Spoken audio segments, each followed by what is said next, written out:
July 14th, Board of Directors meeting. Start by taking a roll call. Joel, start with you. Just Joel Dillon, present. Kathy Slusher, present. Kevin, present. Kevin Logan, present. Karen Greenfield, present.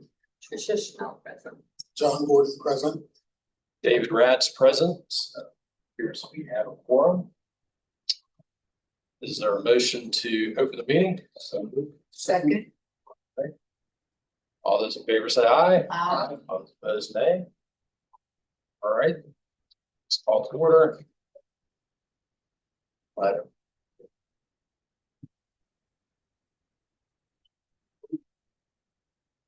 Waiting for you. Good morning. All right. So the first item on the agenda this morning is the approval of the May meeting minutes. Find those in the binder as well. You should receive them ahead of time. I'll open the floor if there's any edits, suggestions, questions, feedback on minutes. They were bond move to approve. All right, so we have a motion to approve. There a second? Second. All right, second. All those in favor say aye. Aye. All those opposed, nay. Ayes have it. So the May meeting minutes are approved. All right, second item is our executive director report.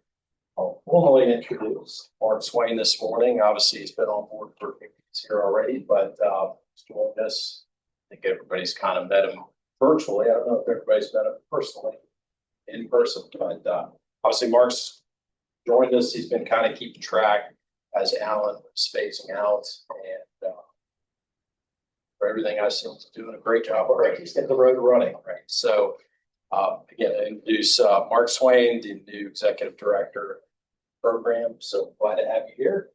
Thank you. On board ahead. Thank you. I absolutely appreciate this opportunity to be in Virginia, to be in Richmond, and to be a part of this wonderful program. My wife and I are getting along. It's great, Richmond. Professionally, the staff here has been wonderful, and I want to thank the board for the opportunity.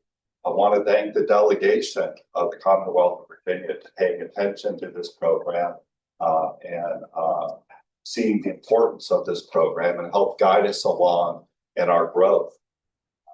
It's a new day. It's a brand new day. And the absolute primary focus of this program is on one thing, and that's service to families. Since I've been here, it's only been 17 days.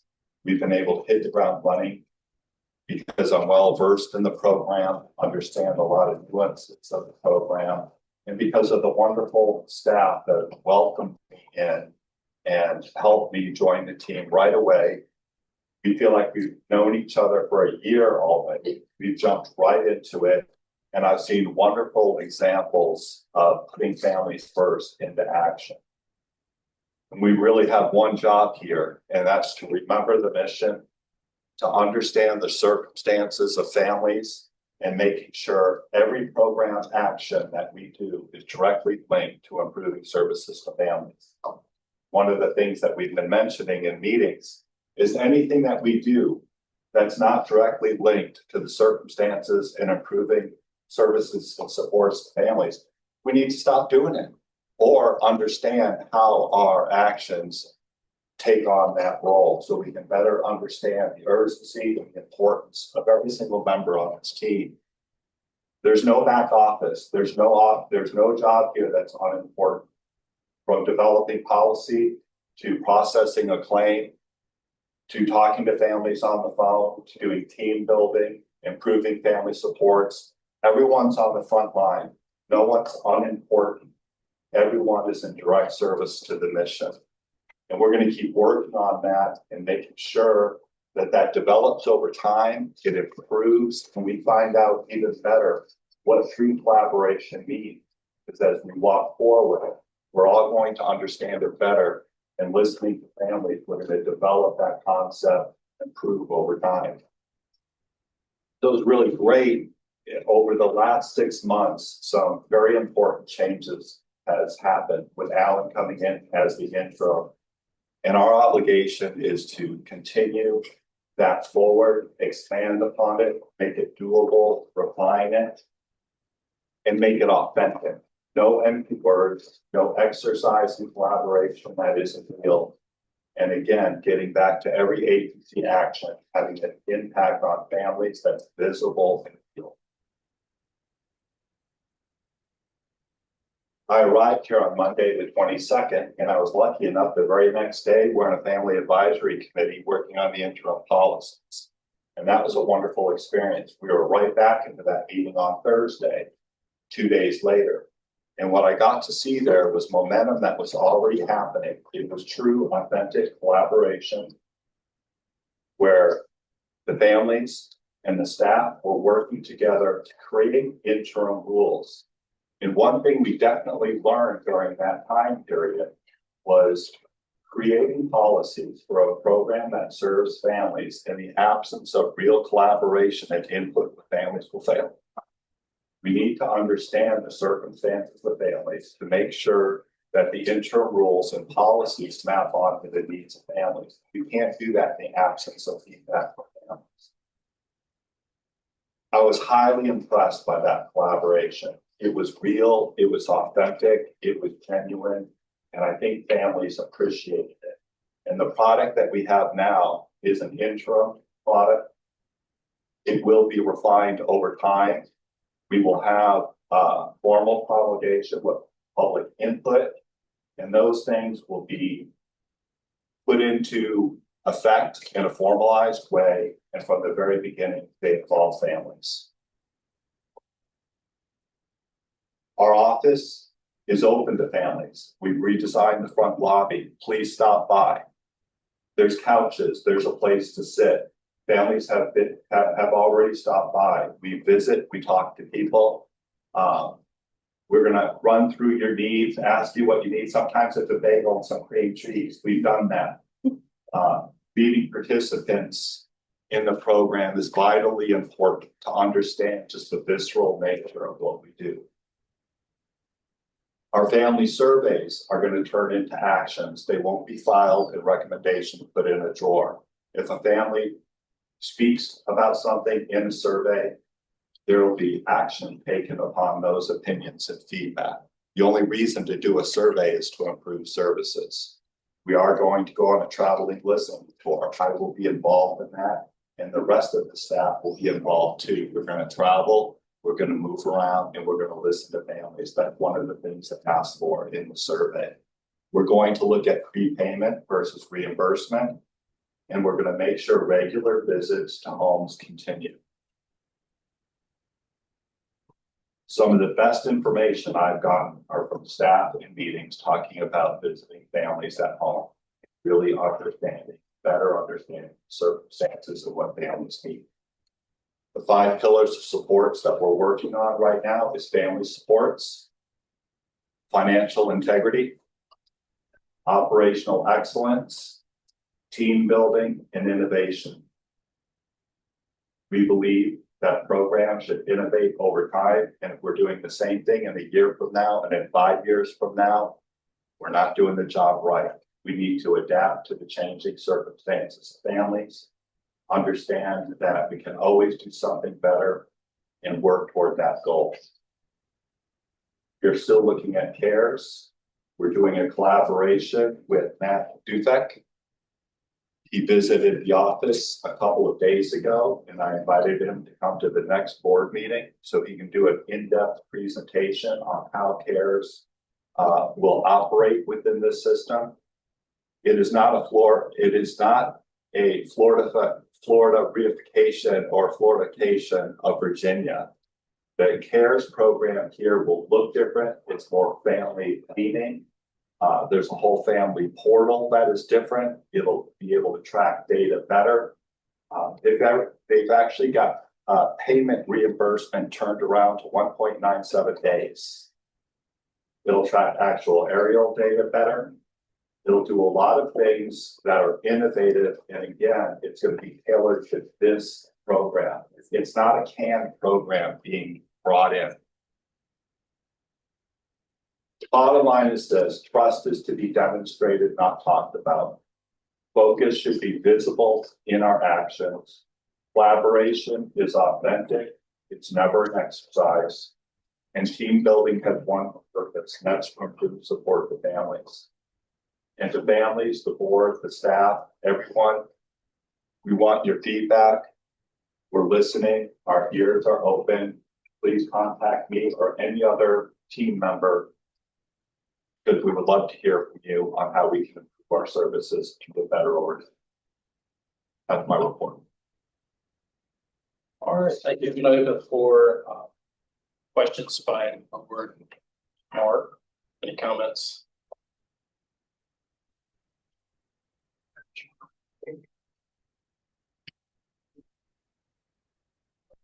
And welcome aboard. Board obviously working together with you. Seeing you next with the program. All right, next item on the agenda listed as action items. Under that, first agenda item is board elections. I know we mentioned in previous meetings we were going to move off the board elections to this meeting in July, the June-July timeframe. At that point, I don't know why, but we thought the fiscal year began July 1. So the program's fiscal year is actually January. So it's a calendar year. So a couple ideas have been floated, whether we just do clean election or whether any board members have suggestions to keep it as is, or transition to with board members now, as everybody knows, June 30th took a roll off over, I think, 4 if not 5 members. So obviously board seats remain until that position is refilled and reappointed, until the board members are reappointed.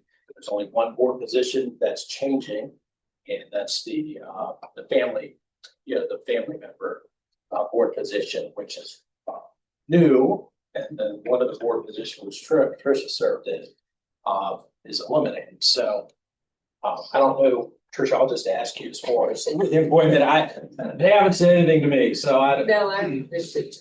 Yeah, okay, so that's still pending. So as I discussed with Tricia, just for the purposes of voting, Tricia's just going to abstain because technically the board position is gone, but she's up for reappointment to the vacant position that we have for Dr. Kim. So that's what's been applied there. So we anticipate that she'll be reappointed to that force. So I'll open that up to any suggestions or motion. I would move we keep it as is and revisit it in January. Okay. Any other thoughts with regards to the board positions? That was a motion. I don't think I said that. That's right. We have a motion to remain, keep the board positions the same. All right, working for Logan to keep them the same. Okay, and then we'll obviously reset that for the fiscal year for January 1, and obviously pending any changes. So, all right, we have a motion and a second. All those in favor say aye. Aye. All opposed say nay. All right, we'll retain the board. We'll retain the board positions as they are for the beginning of the new year. All right, secondly, we have on the agenda, you'll see for the adoption of procurement policy, there has been some very recent, as of yesterday, some additional legal amendments to be drafted into the procurement policy. And so we're not going to take that up today because they've got to be incorporated in the procurement policy. I was thinking some of the changes as well. So I don't know if I'll open the floor up just briefly on that. But one question I have, and again, it just didn't read right to me on the procurement policy was under, and this is a favor or not, but the technology procurement policy number 2. It reads compliance with state law, contract terms inconsistent with state law. And I just, maybe I'm reading that incorrectly, but it doesn't say that. I'm missing something here, or is that just word inconsistent is what yeah, I can see compliance with state law, contract terms inconsistent with state law and all its obligation provisions are hereby adopted as procurement policy. Just something. So, yeah, that's great. That's, it got five. Yeah, if we could make a note to look at that language. I know there's some, and I'll ask Shelby, have some of the amendments that are being made on the legal side, have they been incorporated into one of the binder yet? Okay, yeah, so that's why we'll defer that off. That's because this is not the current one with some additional legal changes, and that's gonna have to be modified a little bit too. So that's one maybe we could look at. I was gonna say they'll communicate that to have it looked up before it comes back to. Correct. Existing, first time, saw that as well, and that's And again, we'll get a copy once some of those legal inputs and amendments are being done already. So we'll disseminate that out to the board. We can vote on it. Hopefully next week we'll have final. And again, they changed, laws changes. All right, any other questions? All right, so if not, is there a motion to defer the adoption of the current policy? So second. All right, all those in favor say aye. All those opposed say nay. All right, have that deferred. Following meeting.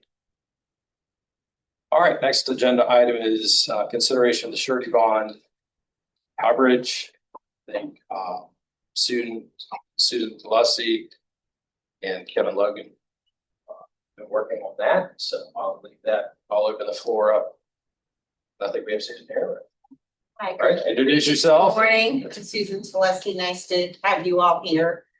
I do this when I did these. Get to the next thing. Part of the 2026 legislation required the board to establish a program of blanket surety bonding.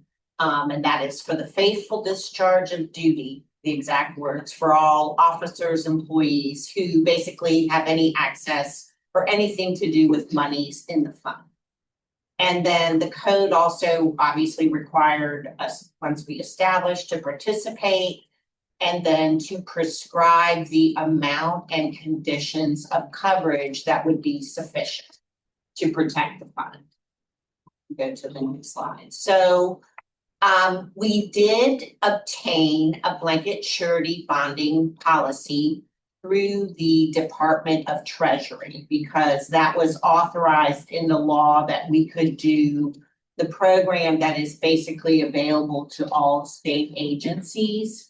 And so the coverage is effective July 1st and it offers $500,000 coverage for any occurrence. And so with that action, we have met the basic requirement to obtain blanket surety bonding coverage as required by the legislation. But then the law also requires the board to prescribe the amount that they consider sufficient. So we phoned our good board rep, Kevin Logan, and if you want to go to the next, and Crystal had actually prepared, this is a summary of all the coverage that the program has. That top is our exposure is anything over 4 million for general liability. So here's a thing, and you can see there's 2 columns before July 1st and after July 1st. And there are 2 things that I bring to your attention. One, that we don't have cyber coverage. And at the very bottom, you can see that we didn't have the blanket fidelity surety bond, and now we do. And with that, I'll ask Kevin if he wants to comment and share with the board anything else from our meeting back in June. I think you've covered it pretty well. The fidelity requirement is pretty significant, very important, and I think that the $500,000 fidelity coverage is adequate. I don't know. It really speaks for itself, and I don't think it's appropriate to talk about the coverage without the contract. Contract is very specific. I wouldn't want to attempt to construe it without having the opportunity to go over it, and we can do that if you want. All right, I'll open that up to the sports and supporting. We just clarify, is the exposure on the general liability is it? It's 4 million? 4 million, yeah, that should be a dollar sign, so I don't know. Well, the 4 million or 3 million in the packet, this says 3 million. 3 million. 3 effective, million, yep. sorry. Greater than 3 million. Greater than 3 million. I did notice under cyber, other than computer fraud, it says full exposure other than computer fraud. So is the computer fraud tucked into this policy? It's not, and so I don't know if you're ready, we can go to the next slide for the recommendations, we can flip back if we need to. But I think based on our meeting that it was felt that the current levels were adequate since there were a lot of internal controls put into place. And that blanket surety bonding at 500,000 would be okay, except for that we also need to obtain cybersecurity. That was kind of a side thing that came out of this meeting. And so the program is working right now to obtain the 2 million in coverage for cybersecurity. Any other comments, Kevin, or? But I think it's important to mention that there are a number of controls that have been put into place to ensure that the fidelity risk is under control. What is, if you know offhand, what is the cost of the fidelity insurance bond currently? And then also what would be the cost of cybersecurity? We are quoting the cybersecurity right now. And we haven't got the bill yet from Department of Treasury for the coverage. So, but we've had previous coverage from them. Tell you what that was for last.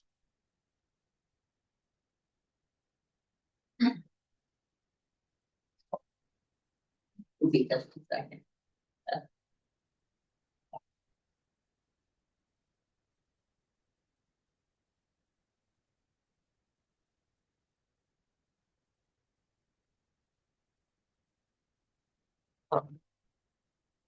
So that cost us $2,000 last year for just the $1 million in general liability.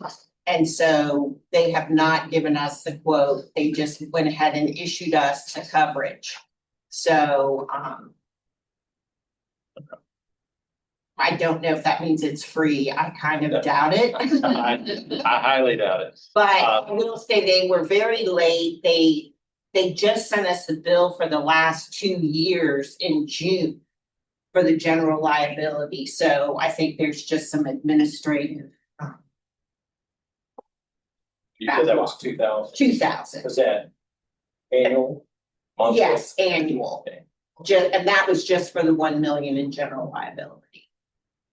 So do we have the ability to quantify what all this would cost? Pardon? Do we have the ability to quantify what this all costs overall? I hope so. So we know no, what this is? Yeah, I don't, we don't have those figures. I think that'd be good to get for next meeting. Sure, we can. And Crystal, who's really our expert in getting all the quotes, is not with us today. So, Obviously, it's a requirement, so can't work around that, but yeah, I'd like to know what the cost is of the program for the fund.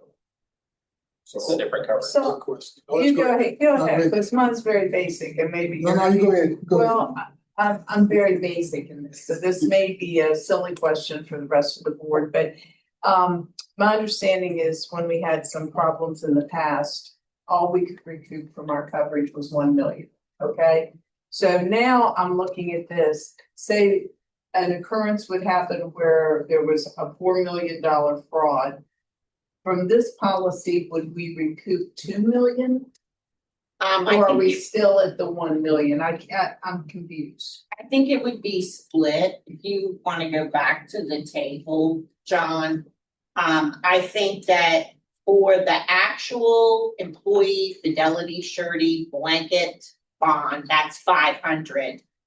But then we've also got the fidelity policies and general liability policies, and so I think. And then there is the employee dishonesty through the RLI. So I think depending on the circumstances, that's why we said the general liability would be up to 3 million. So I think that it's possible that we would be able to recoup that amount. Up to 3 million. Yes. Okay, because I'd like a little assurance that if we're gonna pay for this, that we've got more than 1 million coverage, because that simply was, longstanding, and by the time we needed it, it wasn't enough. So I just think we need a greater recoup fee, and we need to be sure of that, as well as know what the cost of what I'm proposing is. Right, one of the things I've mentioned is the question, I think a better question would be is if you had that circumstance, or would that circumstance occur today in the environment with all the controls? And my guess is probably not, but that with, I just know the element of hiking in this world and the best controls we have in the world sometimes can't overshadow the most brilliant, deceptive minds out there. And I don't want to be caught behind the 8 ball ever again. Well, that's my question, because I think that's more on the lines of computer fraud and cybersecurity. Yeah, that's Because what the controls, yeah, I think the controls internally. I agree, Yeah, are completely. and much different. better. Yeah, Yeah. but the cyber, to me, the cyber concern is because obviously we have medical records, we have. Obviously, this was, Yeah. yeah, I think so as well, so, but yeah, for next meeting, maybe we can get some quotes on, see what. Maybe have a better answer on exactly what the coverage is. I was gonna say a breakdown for some of us who, so for me, who may not quite understand the lingo as easily as others. Let me go to the record. So, one of the recommendations that came out was for us to obtain 2 million. But I think what I'm hearing, we were gonna have a vote. So I think what I'm hearing is that you want us to come back with quotes for the cybersecurity, which we were gonna go ahead and obtain. Or what else would you like? Just the overall package of how much, what our current coverage is? I just want to make sure I understand the ask. Well, I think twofold. I think we need to know, well, I'd like to know, and I think the board would like to know what the cost is of all this insurance, just so we know from a person what Right. it costs. I think that, and I think plaintiffs would like to know what's being expended in general as far as transparency goes. So that's question 1. 2 is then what the cost of any additional insurance that we'd like to purchase, like cybersecurity, things that are not necessarily required, but that are potentially recommended for options that the board has to select further coverage. So, Is there any nervousness about not securing some coverage immediately versus waiting a month to initiate that? I mean, I don't know the answer to that question. I'm just putting it out there. Because if we initiated and then we could adjust it afterwards, correct? But we would have coverage for this ensuing month. And does that matter to anybody? I do want to say we do have the current 500,000. But that's still not, I'm talking about the cyber piece. Right, and we were, I think, gonna go ahead and Crystal has got the request for quotes out, just have not gotten the responses back. Okay, so we couldn't say So we could purchase it tomorrow anyways. Okay, okay, I I understand how we got to the 2 million, where did that number come?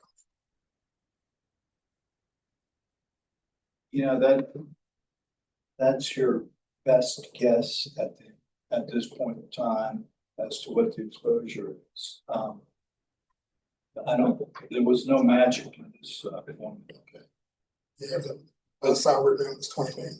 I think that you could easily, About 3 years ago, $20 million to my cyber. but is your exposure similar to ours? Probably not as much, but then I'm concerned because like the accounting system, how secure is that? That's a long answer, but I feel pretty good about our accounting system. Okay. But I think having insurance for it is a good idea. Yeah, see, it's like all the different pieces of the puzzle, how did that all come together, and if any of them were to fail, right, because that's what we ended up with, we had one thing that failed, affected everything, so. And maybe we need Certainly. quotes for different amounts of coverage. Certainly the exposure would be significantly greater. When you look at our Yeah, assets. thinking about giving, and also given the fact that it's medical. Yeah, people's medical records. That's the problem we have with our hospitals, like, something happened on the university side, Yeah. nothing compared to what happens on the hospital side. I- Like that. I have been digging into this, and given it's my 17th day, I think that I will have something to say about this. First of all, I think your question is very important because you're saying, what's the plan? How's this all working? What's the plan? I have been digging into any vulnerabilities that we have. I've been talking to Stephen about the transfer process, all these different type of things.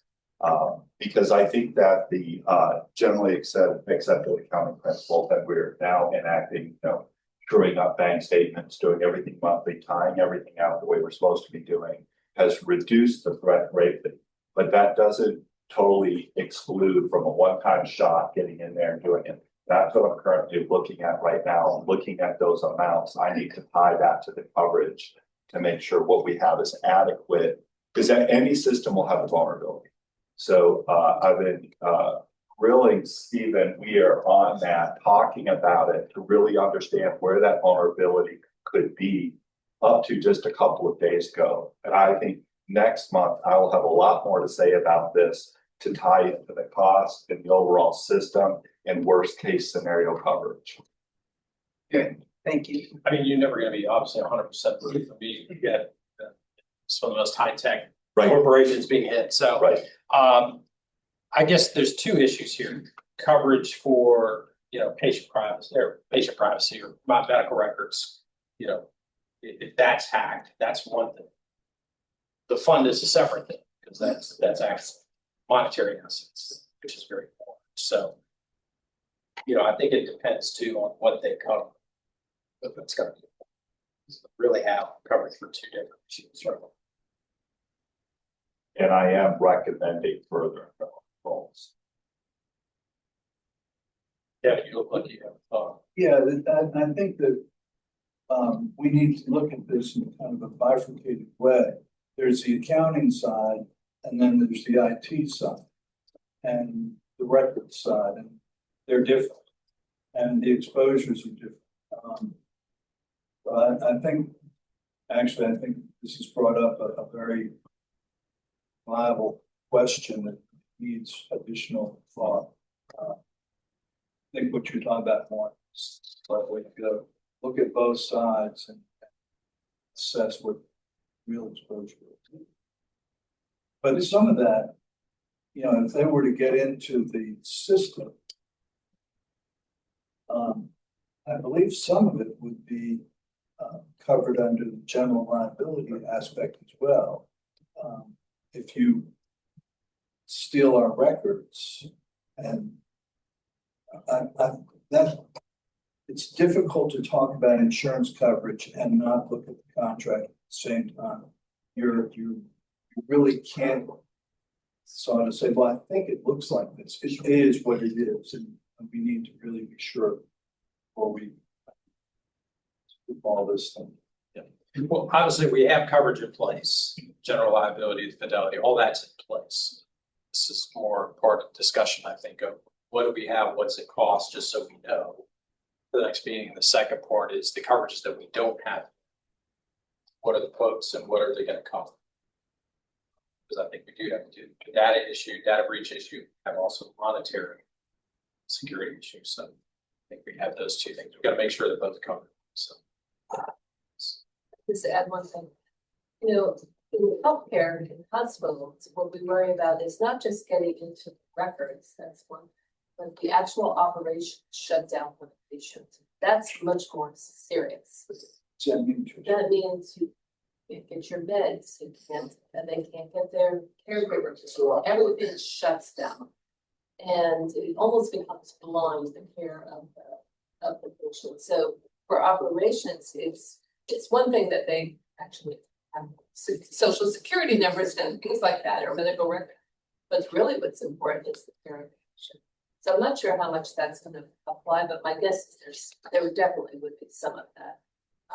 So sometimes you can't measure that by dollars, I guess is what I'm trying to say. It's really the impact to the. Well, I think the cost is what's redundance. That system gets shut down because there's a hack, cybersecurity breach. And the system gets shut down, what do you do in the interim? And system cleaned up, fixed it, back on. That's your better cyber- redundancy. That's your cyber policies in your organization. However, as we know, if you've been in the hospital, you know when it shuts down, you have the redundancy, but it doesn't work very well. It does not Yeah, work well you know at that. all. Along those lines, I know that we focus a lot on the controls, but have we done an assessment of cybersecurity to look at what our vulnerabilities might be? Have we shored up those systems? And will that allow us to? That's an important question. That's a very To good purchase the question. services? Because if we've got basically an open system, and I hope we do, we might not even be able to get this insurance. But even And that's what I if want. it may not cover Okay. the exposures that you're mentioning. That's Nutrition. Well, I don't know, and again, that may be a good question when we're looking through these cyber policies. What do they have as far as tools to assess it? They're selling you insurance, certainly hope they've got something to assess your vulnerabilities. There's obviously companies that do that test your. That information was. Okay. Well, certainly, things to look into. So, I think the one question I think you brought up, Kathy, though, is what do we do between now and the next board meeting? Do we leave that cybersecurity portion open, or do we purchase at least the cybersecurity policy as is? And really doesn't make any difference to purchase it, say, in a week or two, when this become effective. And can we modify that within just a few months? So, pose that question. I think it would be very difficult to purchase a policy today. But it might not be. I just don't know the answer to that. We probably have to look into that. To get at least answer that threshold question. I think it'll also be important for this question about systems interruption, service interruption, things like that, with the conversation with Mr. Dubek on the care side. All these questions are very pertinent to that. Or because it's layering whole technology that's going to come in. So now again, they're going to have their safety, say they're a vendor. So, and that may affect our insurance coverage as well. So the insurance Whether the provider vendor has may, coverage. pardon, Whether the vendor has coverage. right, or whether the program is covered based on what vendor wants or what kind of And safety protocols they have. And perhaps we're an additional insured on their policy as well, which I think would be a very wise thing. Make inquiry about if it's available in the system. Who, with that, who reviews their internal control reports? Do you get their SOC 1 or anything like that from those people? From whoever was it? Well, CARES is obviously. Yeah, but when it does, who, would you be getting the SOC 1 report from them or? I would be getting the SOC report, and then it's always reviewed as part of the audit as well, which was there, but yeah, I would be getting those. Yeah, and we did ask that question as we were contemplating bringing them on, and they are compliant. The video would be looking for that. Tell you that. All right. Well, I think we have a board meeting following, so I think a lot of these, I don't even know if we'll get answers to all these data. So I think that's something that we need some answers to. Obviously, there's nothing we can do with cybersecurity. Well, and when I posed the question, I misunderstood that it wasn't ready to purchase tomorrow. So I'm now more comfortable with the delay because there's a delay. Well, you don't have a choice, right? You can't purchase. I mean, there. It's not on the store there. shelf. It's on backwards. Well, I think the direction obviously is to continue answering some of those questions, see what options we have, the cost of it. So, I appreciate the board bringing this up. It's something I want to find out. all right, any other questions or input forward to the well, insurance in general, I'll leave that because we've gone a little beyond the bond coverage itself. That, my understanding is that's all in place currently, what we got. Right, and I don't know, we had prepared a vote slide, I'm not sure if you still wanted to vote that $500,000 is the amount for the blanket surety bond coverage required by the law. And acknowledge that we've obtained it. And that is aside from the other cybersecurity. I don't know if y'all are comfortable with that, or if you want to just bring it back next month. Well, I don't know that we need to vote on it. We've got the coverage, So, Yeah. We just wanted to make it formal that the board, because the board prescribes the amount. Yeah, well, in this case, state law prescribed it. Yes, yes.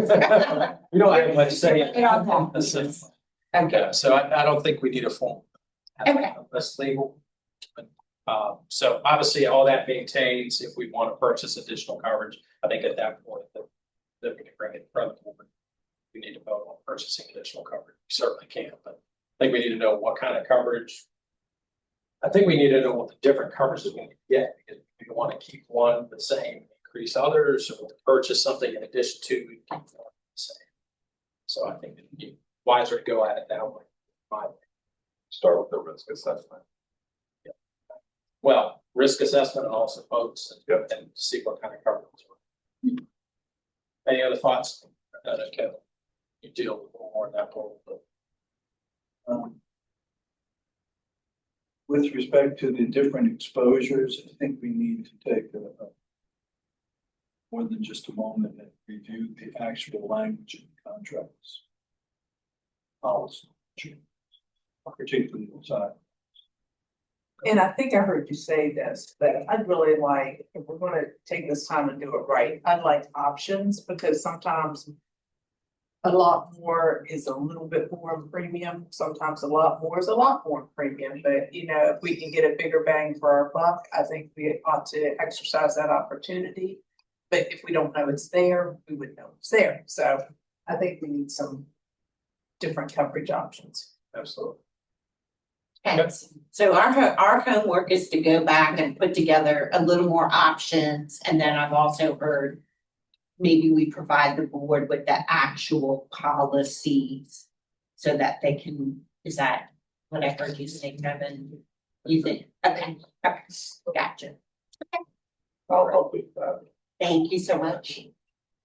All right. All right, any other thoughts on any of the coverages? Okay, all right, on from that item. All right, so next on the agenda, we have program updates. Thank you for that, Susan. Kevin. So first item under program updates, we have the family satisfaction survey results. We've got Allison Lundberg. Hello. Hello. She's data analyst for our program, so Yes. into her. Yes. Thank you. Good morning. Thanks for having me here today. I'm still fairly new here at the program, coming just a little over 2 months. But I have loved it so far. It's been challenging in the best ways. And one of the first tasks that was given to me on my second day was we want to do a family satisfaction survey.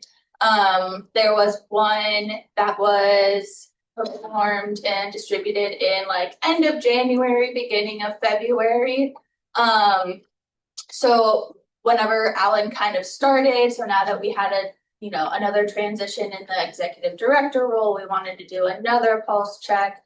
And I think we see this as being like the second in a 3-part series, where maybe then at the end of the year, we do another survey. And then that will be an annual thing to just continue getting, these anonymous feedback responses from our families to drive goals, make sure that we're doing things that our families are wanting from us. So to kick us off on the next slide, we received great feedback from this survey, in great comments that are all highlighted here, and great, constructive comments, areas of improvement and opportunity that we have. But I really just kind of wanted to kick it off that our families have seen the efforts we've been making in the past, 6 months to really kind of improve our operations, like Mark said, to better serve our families. So going to the next slide, these are just the fuel to the fire to, continue improving our services, like I said. So go to the next slide. We're just gonna go ahead and dive in. I'm gonna kind of go through all of the results together, and then I'll pause for questions, but if there's any questions that pop up, feel free to interrupt. So to kick us off, we're gonna start with our methodology.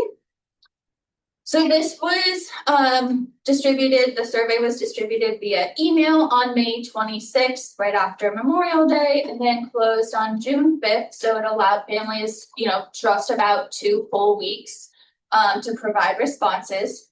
We received 24 complete responses, which was a 13% response rate. So not as high as what I would love to see that response rate at, but through looking at the results and talking to more families, there might be better ways to distribute this survey in the future, whether that be a text blast or mailing physical copies to receive some of their feedback. I created the questions and grouped them into 5 categories: overall program operations, the case specialist team, our benefits and payment processes, our policy processes, and then I included the lovely giant paragraph at the end, kind of taking any kind of feedback that wasn't already addressed. So starting off with our program operations, we received great positive sentiments about our overall experience with the program and the family feeling supported by the program. And that was great to see. Some of our bigger areas of opportunity will be having more clear communication about what the program can and cannot provide, which is a theme you will see throughout the rest of the presentation, throughout the results. And then just receiving the right amount of communication, period. And I think these are great numbers to kind of kick off this new era of the program, if you'll let me say. So going to the next slide, I think kind of the biggest is we can continue communication, but making sure we're continuing and maybe improving our effective communication, making sure our messages are coming across, that we are really listening and we are, taking those communication efforts to the next level. Some of the comments in this section alluded to some great outlook on the future with the program too. Families have been excited about what's going on and they're looking forward, which is lovely. One other area of opportunity or concerns that was brought up is limiting the work that was required by parents, document submission whenever they submit a claim. And I think a lot of this was addressed in the interim policies that was just launched at the beginning of the month. So, as I mentioned, this is kind of a secondary to the January Family Satisfaction Survey. So the January survey received very similar number of results with responses with 25 responses, so just 1 less. So if you look at this graph and kind of think that 1 is strongly disagree and 5 is strongly agree, we have seen dramatic improvement in just 5 to 6 months, and I think that's great. And I think there's clearly even more room to continue growing. Alrighty, so moving on to our case specialist program, we our families feel confident in that they know who their case specialist is and that they can contact their case specialist with any concerns. Again, somewhere we can work on and continue improving is what benefits are available, and then increasing our positive or just any interactions with our case specialist. I think this slide is important to, kind of keep in mind. Our case specialist program, our team is still relatively new. And as our families and our case specialists continue to grow their relationships, and as the program as a whole continues to improve and to increase their support of the case specialist team, I'm really not mad with these numbers. Again, it's just room for improvement and, to continue our great work that our case specialists have already done, including the home visits that Mark mentioned before, and that Tammy, our case management manager, will be talking about in just a little bit. So,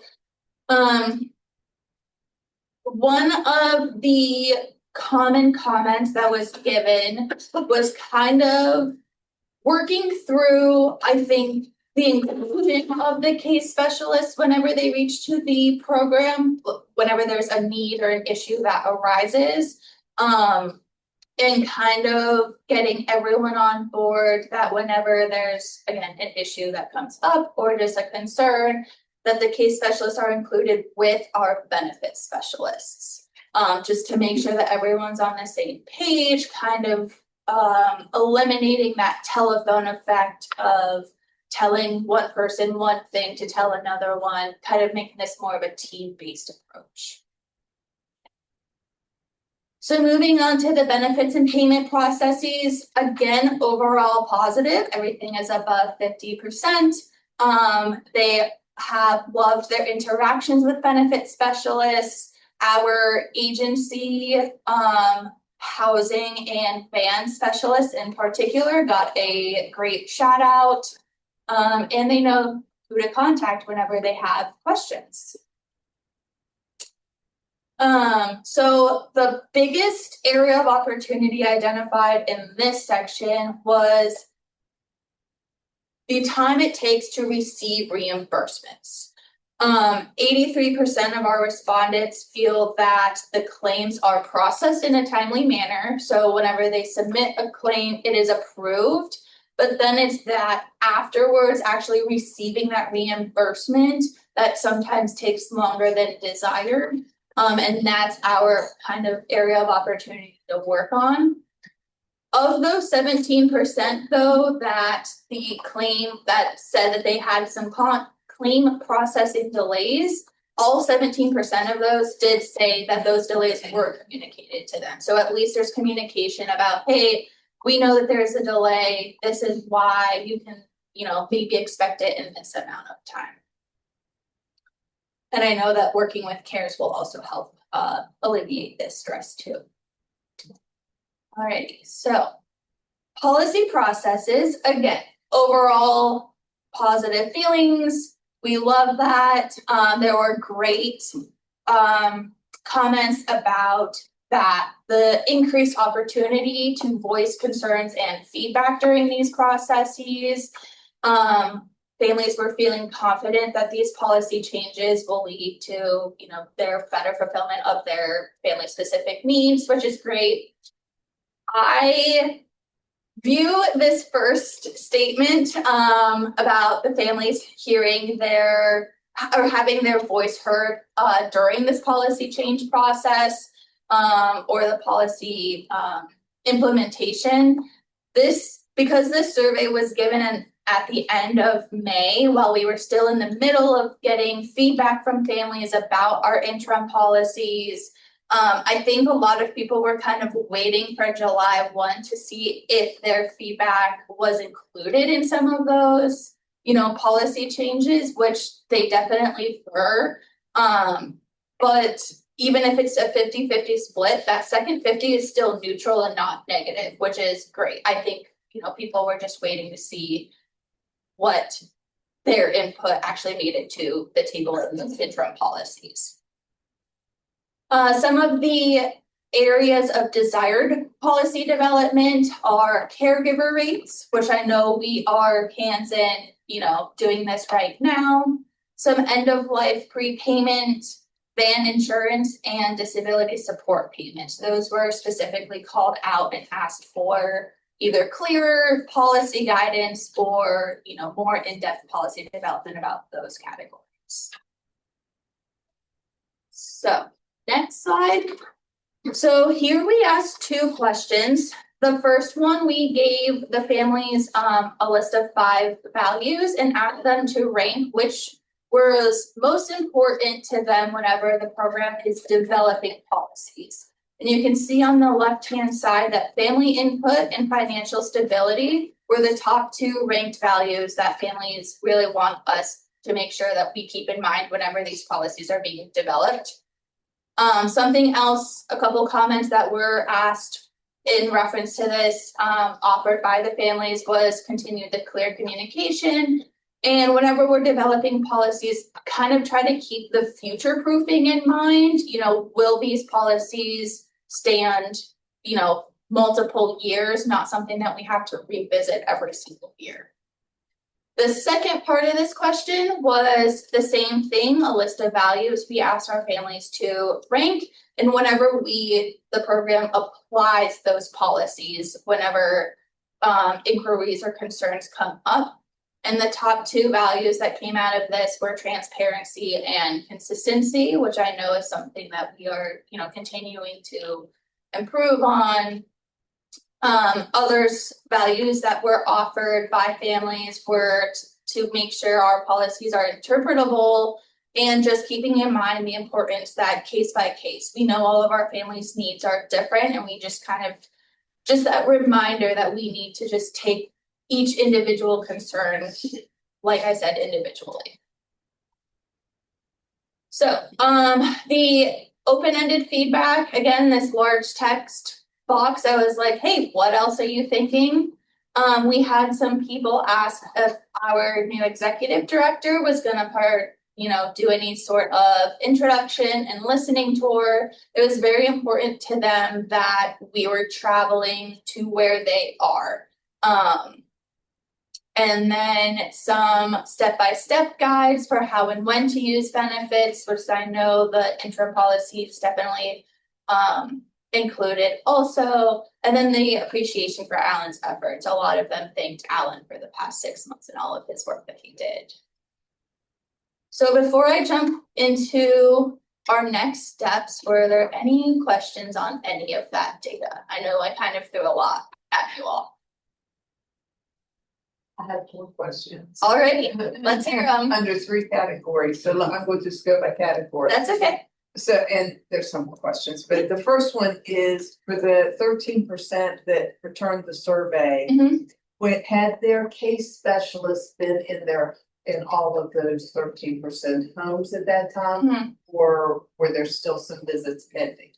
So I'm unclear of which case specialist it was because this is still really a development time for the program. I wanted this to be as anonymous as possible because we want those raw feedback. Like we want you to tell us what we're doing wrong so we can, continue to improve. So we had some home visits going on at that time, but I don't know if it may be worth putting on the survey, has the case specialist been to your home? That's a great, yes. Just so we know, because some of those comments may reflect the fact that they hadn't met it, they hadn't been in the home, they didn't know who they were and that reflects on my middleman, because I'm assuming the middleman is the case specialist.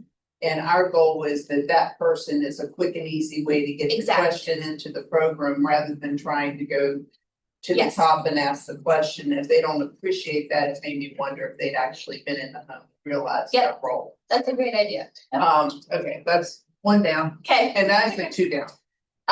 The second one was the reimbursement question. When we heard the payment reimbursement was in 1.9 is 1.7 days. Yep. That's inconsistent with the survey. So was this was the survey lagging to the 1.7? So the 1.97 is what CARES in the Florida birth injury program is experiencing Oh, right I now. misunderstood. So that's Misunderstood. our goal, once Okay. we have CARES in Okay. place, So that we- our, I think total claim approval and reimbursement, I think we're shooting for like about a 3-day ahead.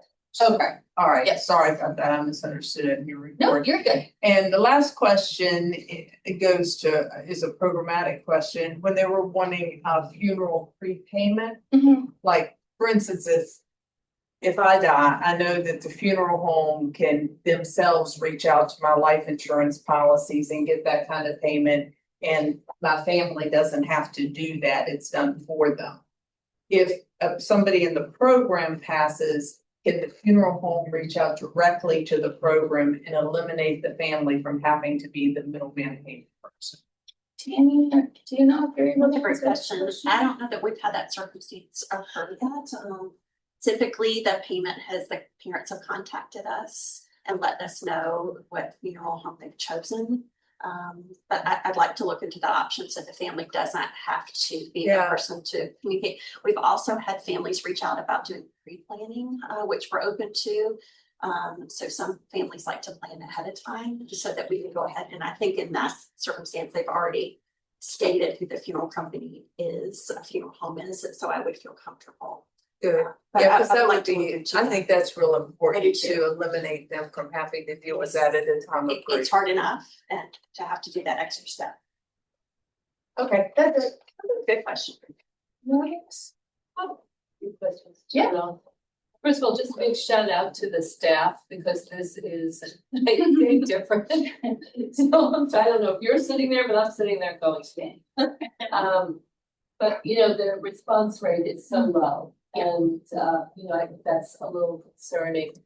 You know, the good news is usually when you get more responses, it's more positive. So, you know, the more you can push up that response rate and you know, being a special needs parent, I can't believe I'm even saying to push up the response rate, because I know why they're not doing it. They really want to do it. I can't tell you how many surveys I'm like, I'm gonna do it, and then I just don't get to it. Yeah. But I mean, maybe reaching out, or maybe you've already done this, like what would be easier for them? Because I just think getting more people to say what they're thinking is definitely gonna give you that sense you're going, you know, in the right, you know, the right direction.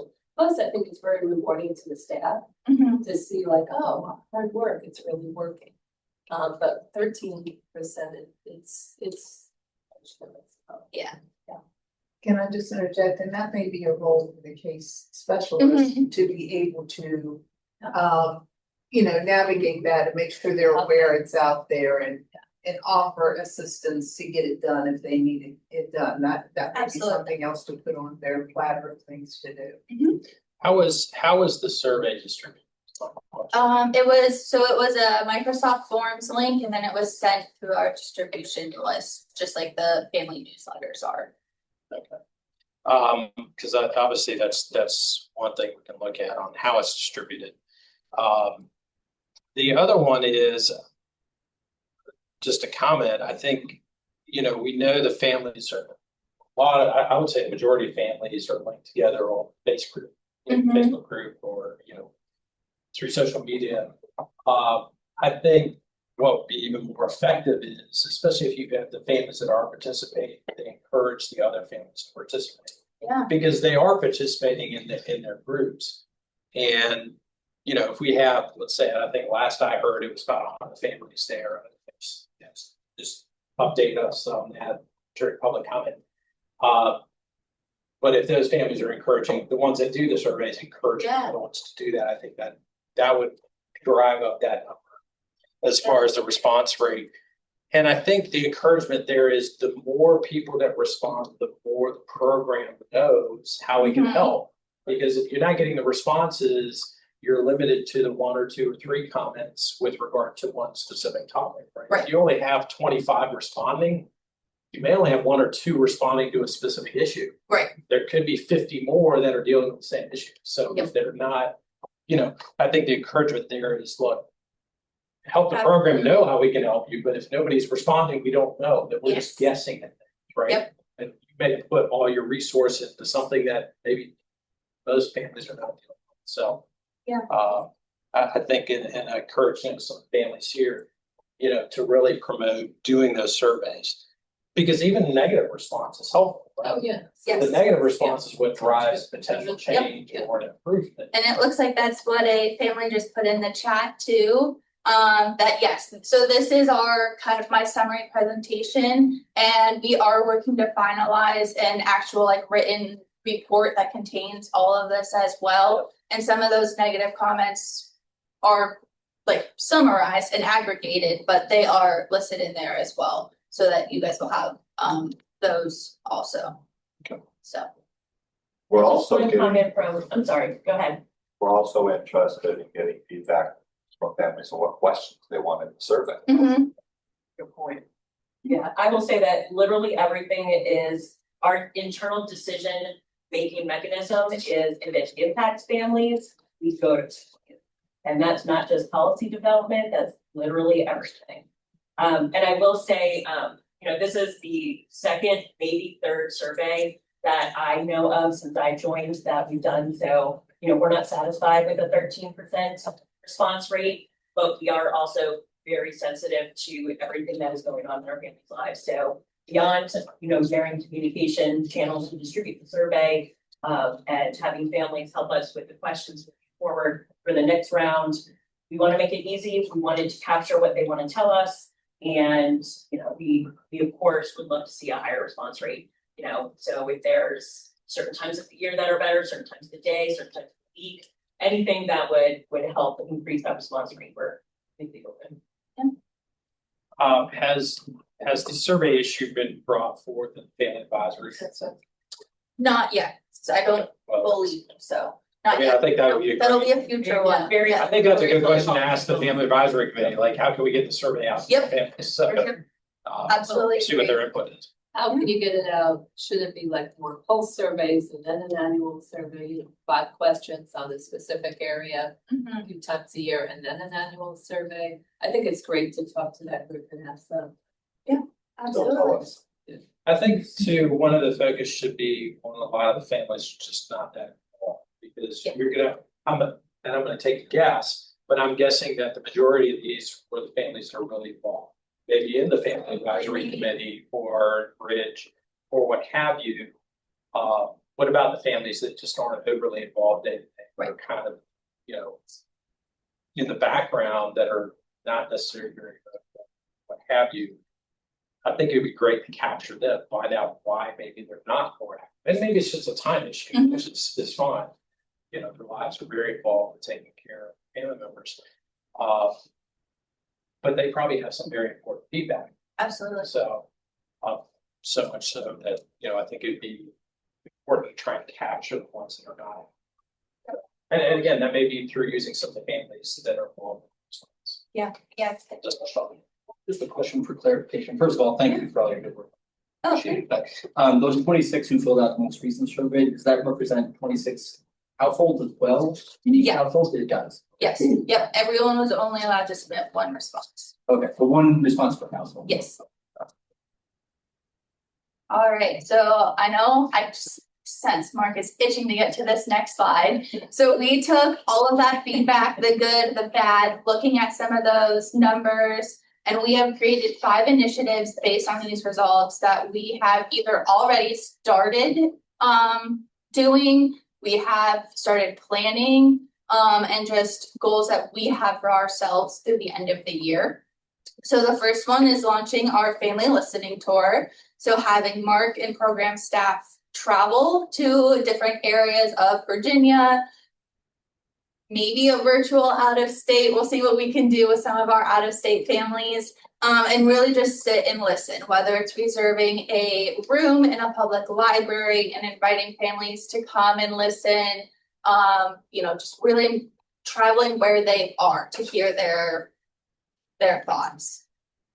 The second one is to pursue strategies to increase our caregiver compensation, which there are many works and meetings, like this is definitely a work in progress. This is one of the first things that Mark said, we are going to work on this.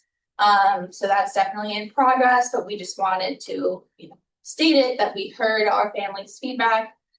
The third one is applying different methods to decrease that processing time of the reimbursement, decreasing the time that our families are experiencing receiving that payment back to them. And I think the CARES launch here in the next less than a year, at the beginning of 2027 will really help with that, as Mark alluded to at the beginning of the meeting as well.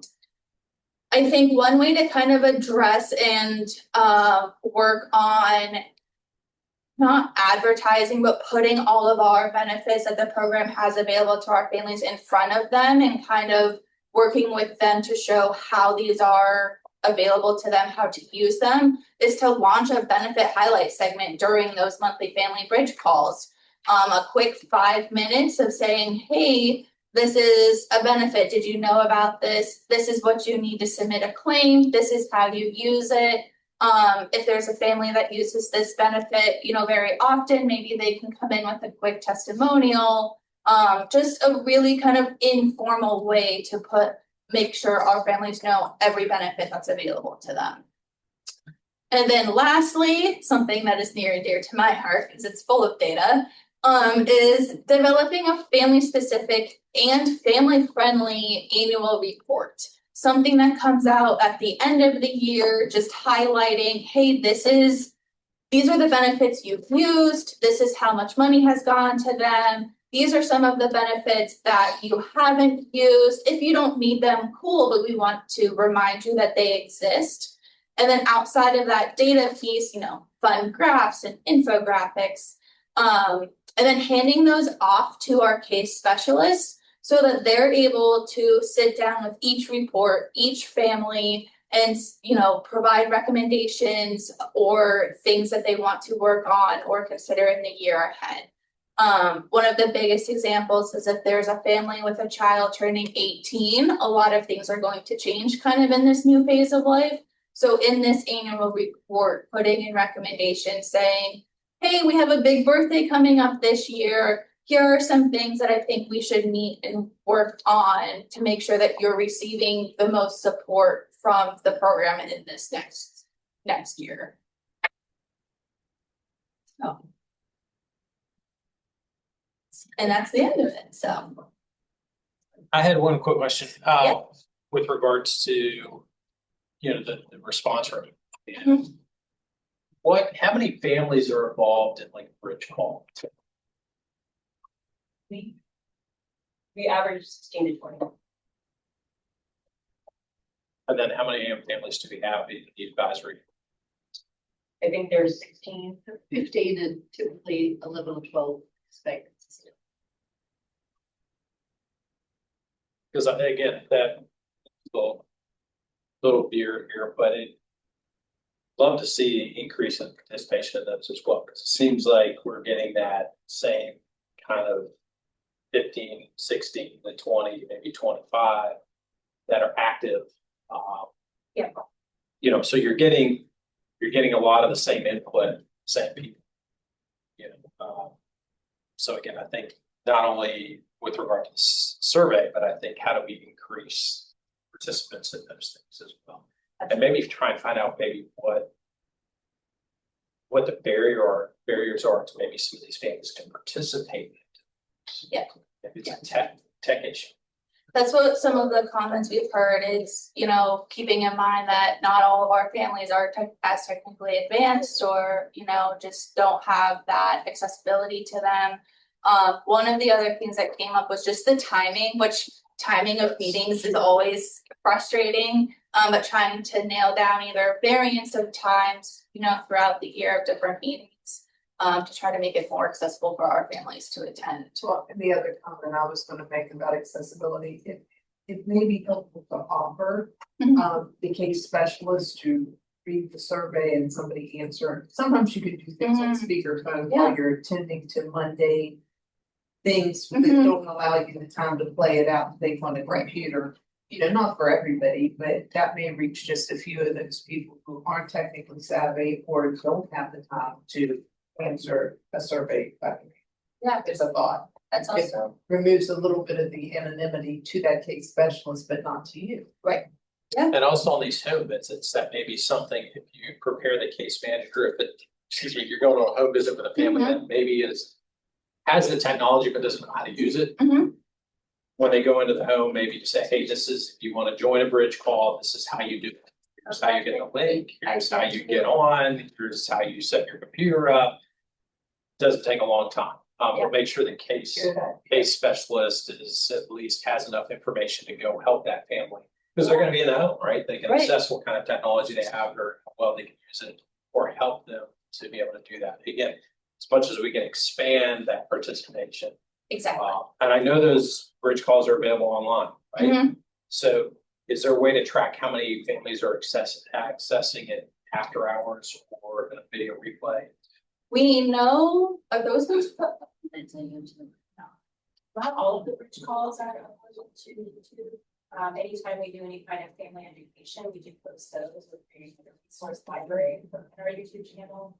Our most recent one was navigating the new legislation, implementing our own policies, and if you're not to the website, navigating the website. But for most of the bridge calls, we do keep it.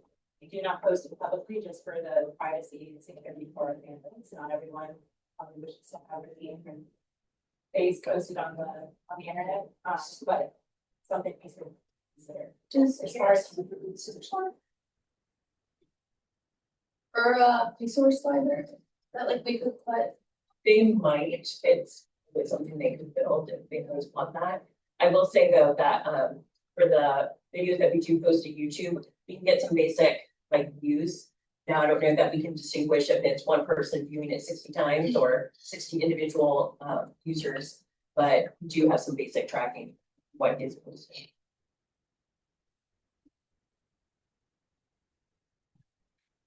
I think there's just some feedback with regards to the survey, so. Families on Facebook is a lot. Yeah.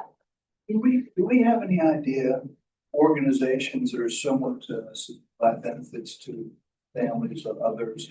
What is the baseline? What are we trying to achieve in terms of numbers? Are we average, above average, below average? You know, response rate, Correct. we want to achieve 100%. Yeah. I think Alton can provide us a basic standard in terms of survey. I mean, I would love a 75. 75, I think, is a good majority of responses from our families. 75% of them. Yeah. So almost 75 of them. Yeah. Yeah.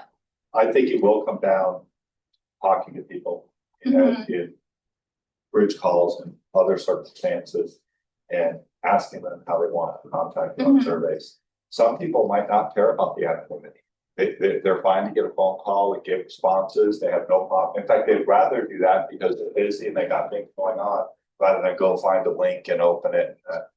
So I think there can be different methods for obtaining the information, whatever the family wants, don't engage and do it like that. Yep. And then usually within any group, there's kind of different subgroups are more interested in committee work and getting involved in like that. Sometimes people with a lower response rate, because I agree, a lot of those family members are bringing the concerns of the people that they've talked to and things like that. Yep. But I think this is going to get better and more robust. And one thing I emphasized at the program, the case specialist slide really doesn't reflect the performance of the case specialist at all. The program needs to do a better job in the informational infrastructure of supporting case management, like these reports that are giving more tools to case management as a program, so more information is flowing. It's not about them working harder, making more phone calls, because they're already doing that. I love the idea of a report, because one of the things families say is we're not quite sure exactly what the benefits are and how they're working. Well, here's your report. This is what you're using right now. This is what you're not using. And this is what our other families are using that are in your circumstances that you might want to consider. right? And then you combine that with benefit corners where we're highlighting, different benefits and how to use them, get testimonials, you get the information flowing. So it's available to families, they're receiving it. And what we'll see is case management, ratings of case management is going to go up because we're better supporting case management.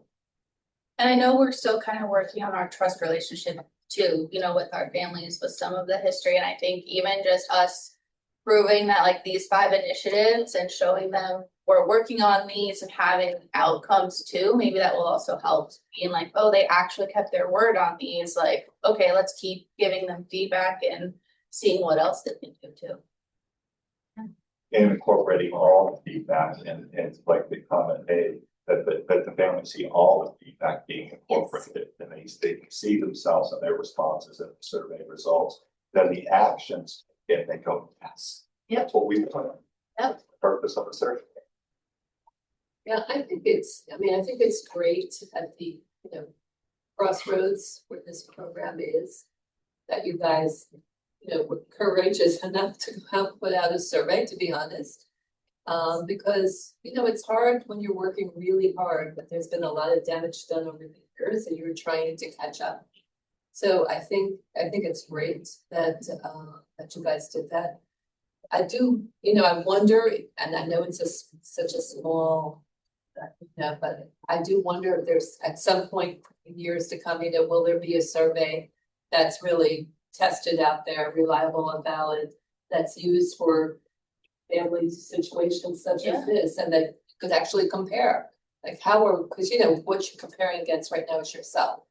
But you could figure out, where you stand, which I think provides more direction. All right, well, thank you. Or to create a new business. All right, thank you, awesome. Yeah, absolutely. Appreciate your hard work. All right, next we have Tammy's going to come speak with us about home visits. Hello. That is a hot topic. Thank you for giving me the opportunity to speak about home visits. When I was hired in this position, the hope was that someone in a clinical expertise could go into homes and find out what's going on with families, how we could support them. It took some time to get that rolling. Our case management team grew. We saw that there was an increasing need. Families wanted to be heard. We wanted to hear from them. The lack of communication created a huge barrier, and we've been very excited to see this grow. We come back changed. If I cry, I'm a crier. This is real. These are people. We were so detached from our families, and thank you for letting us work towards earning your trust. Back with passion, we want to be heard, and when families welcome us into their home, we find it so personal. And we get to do it in twos, which is really great. So not only if we're all kind of new to the team, so not only is it just one person there, another person there might say, you know what, I have another family that's doing this. We've been very fortunate that Brian has joined us as well. So it's been very nice that the case specialist can be focused on how are you getting through the day-to-day, when Brian can be looking around and be like, okay, I can fix that. And it just leaves you feeling so fulfilled. So we'll start with the first slide, please.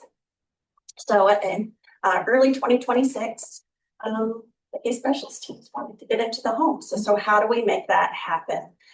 We developed a pilot of what were our goals in getting into the home. We started out with it being small. We didn't know how this was going to be received. And it is not intended to be required. Not everyone wants us in their home. Phone calls are great. Virtual encounters are great too. But to really get to the heart of what families need, a personal relationship is needed. We also saw that there was a needed shift from that insurance encounter kind of business to more of a personal human touch to strengthen. Next slide, please.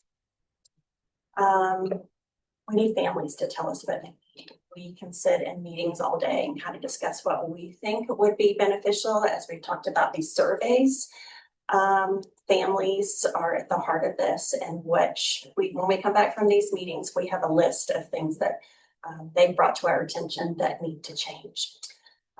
It's also individualized. Each family is different, which is great because that gives us the opportunity to think broad, that we should not be narrow, that each family should fit into a box. We want to be intentional, invested in these encounters, that we don't come into a home with an agenda, that this is what we want to do. These are our forms that we need to get done, and then we'll see later. We're going in, and first we want to hear from these families. How is it going? Not having an agenda. They've been very vulnerable, which we appreciate. We know we want them to share with us about where they're coming from so we can meet them there. If we don't give them the opportunity to be heard about their positive or negative experiences they've had with the program, we can't grow from there. Next slide, please. We want to be an advocate. We want to look at the resources we have. We're learning with the family. So it's so nice that with the interim policies that they're online, because the families can ask me, we're both going to the same page, we're both looking, and then I can ask staff, like, I'm answering this way, is this correct? So that we can all make sure that we're unified and understanding things, and we're not fixed in this, that these are things that change over time. Education, we've noted that there are educational needs, especially with Medicaid. Many of the families that have come into our program, they utilize Medicaid and still continue to for resources. What does that look like when a family has to pull away from Medicaid and then go into primary insurance? We have lots of questions. We have lots of families that utilize waivers. How do we do that together? Anticipatory guidance.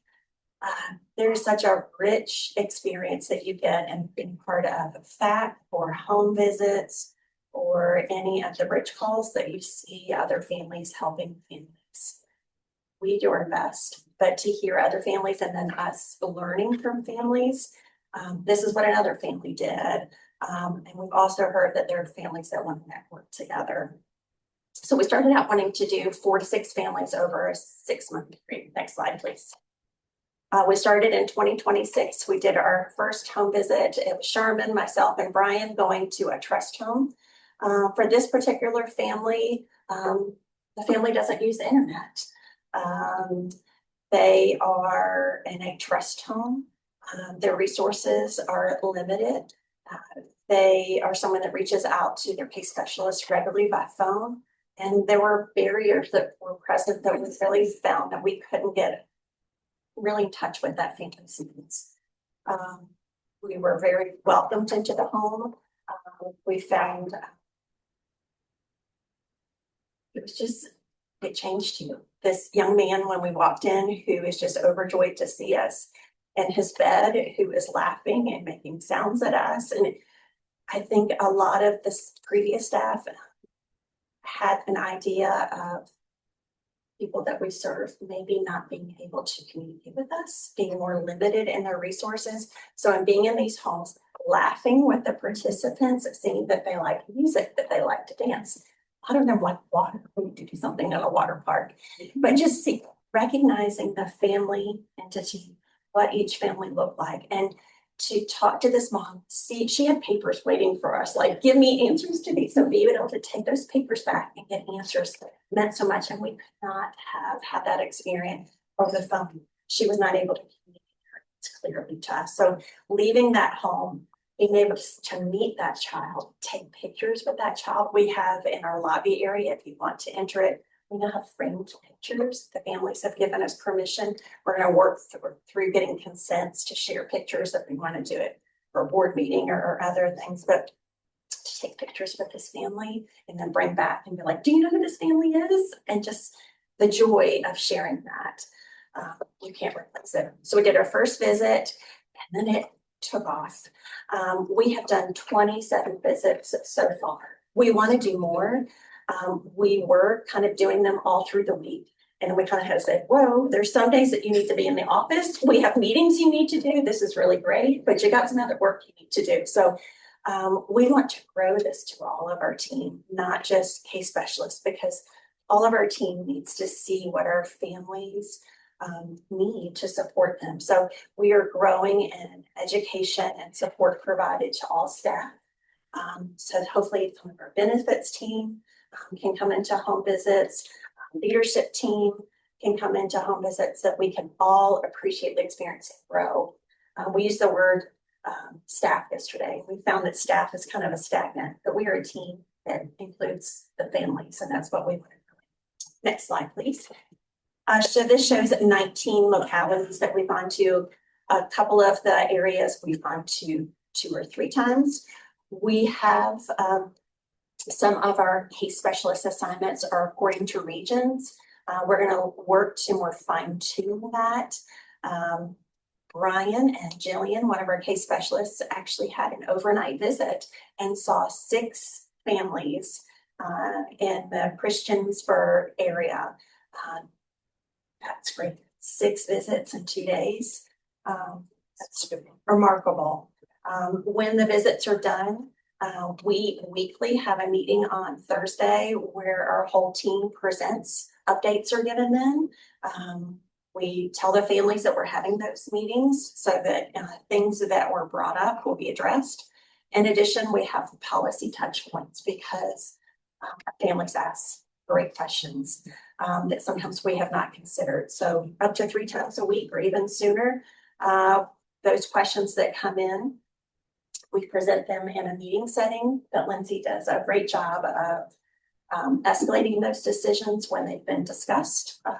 When we talk about a team, and then we escalate those to leadership, and then we revisit them and we can communicate the outcomes to the families. So maybe our survey responses have not been as good, but I think getting in the homes, we're getting real responses, real problems are being addressed and brought to the team. So I'm hoping with our next survey, we'll look at different ways people be communicated with, their preferences, whether it's text and home visits, to be able to capture more results. Next slide, please.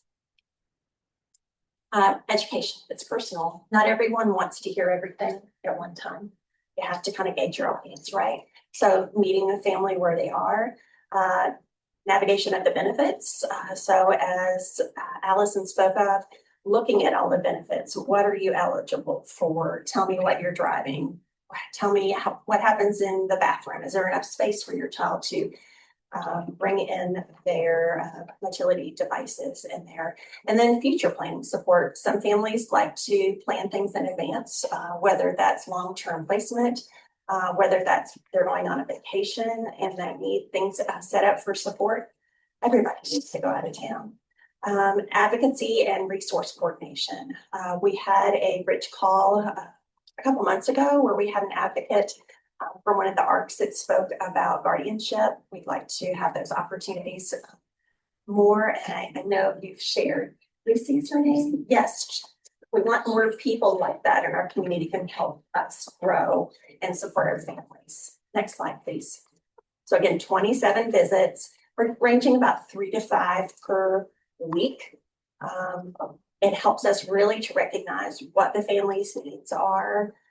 And just from there, the communication that grows is so good because you are putting yourself out there with the family and you're building trust. You're hoping that they see your intention is good. And from there, whether they want to communicate with you by email, text, all the case specialists have cell phones. So if you don't have their cell phone number already, and that's a way you want to communicate, so they have their direct line, email, cell phone, and our main number. So we want to be accessible. Next slide, please. Team growth, more capacity, home visit pilot, home family engagement, stronger outcomes. So on the other side of this, we want to have better needs met. We want to build stronger relationships, but ultimately we want the family's needs to be met better. Next. We're going to continue our statewide visits. Again, this is optional. It is not required of families. Some families are very low contact, which is just fine. We can see that they're submitting claims. Some have not responded to emails or phone calls. There's one family that we've been trying to get in touch with for over a year. And actually the case specialists were in the area, went to the residence there. They could see that there was no adaptive equipment. We really care about all our families, and we wanted to make sure if that child was there, that they have the resources we could provide. They will still be an active participant in the program, but we'd like to have documentation that shows that we're continuing to reach out to all families, especially those that we haven't heard from. We want to monitor our outcomes. We want to see that the families are having their needs met. We want to see that the case specialists, that they are bringing information to the team, and that we are exploring all possible outcomes, reviewing it individualized, and looking at how those outcomes will impact all families. And expand opportunities for engagement. So the listening tour is a great idea. And one of the things I was assigned with yesterday, so if any families are listening and want to reach out to me, we've heard from some families that when George Depot was on staff, that he completed one visit within a community. We'd like feedback, like how did it go? What did you like about it? Why did it stop? Anything that can help us as we evolve. Thanks.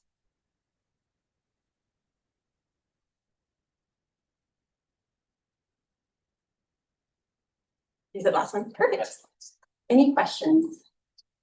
To ask one question, one comment. Sure. I feel like I'm talking a lot. I'll try to stop here. But since you have made 27 visits, helps to answer the question I asked earlier. And now that you've made 27, would it be helpful to have a place where there's families who aren't certain they want you in their home, where the trust issue still is high? In the negative category, would it be time to do testimonials from the families where it's been a big success to let these people know that other families know that you're safe and that that's a you're good point. helpful, Yes, and that you're a good bridge to the program? We hope that on their Facebook page that it has been shared, whether it be positive or negative, how they experience. But it may be worth making that absolutely accessible with so people are more open to it. And the other question I have: do you have enough people to get this done? I think it's growing, because currently I think there are upper limits for our case management team. And if we want to provide the individualized support, I think we do need to have. We're gonna hire another. Yes. Maybe last week we talked about it, maybe another case. Yeah, Keep this momentum going forward, to keep the case loads. Meaningful. Yeah, Exactly. meaningful. Yeah, and defining what reasonable is.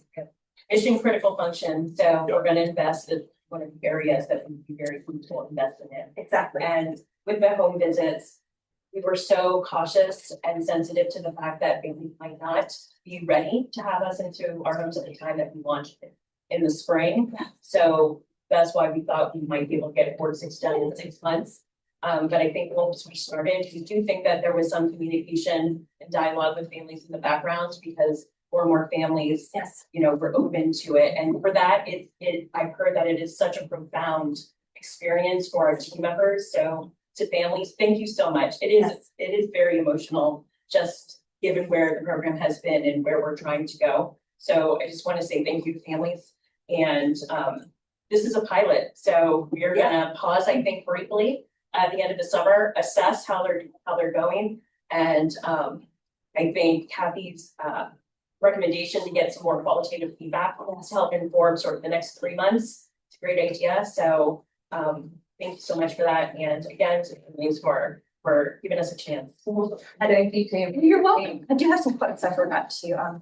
I asked for some of the case specialists to share some. We are doing some data, but we also want to where it's relationships in the program are improving, and home visits are very well. Things are going in the right direction. Thank you so much for organizing and attending the home visit today. Their child was elated to see everyone. The meeting was thoroughly individual and helpful. Thank you for your support, your vision, and kindness throughout our time.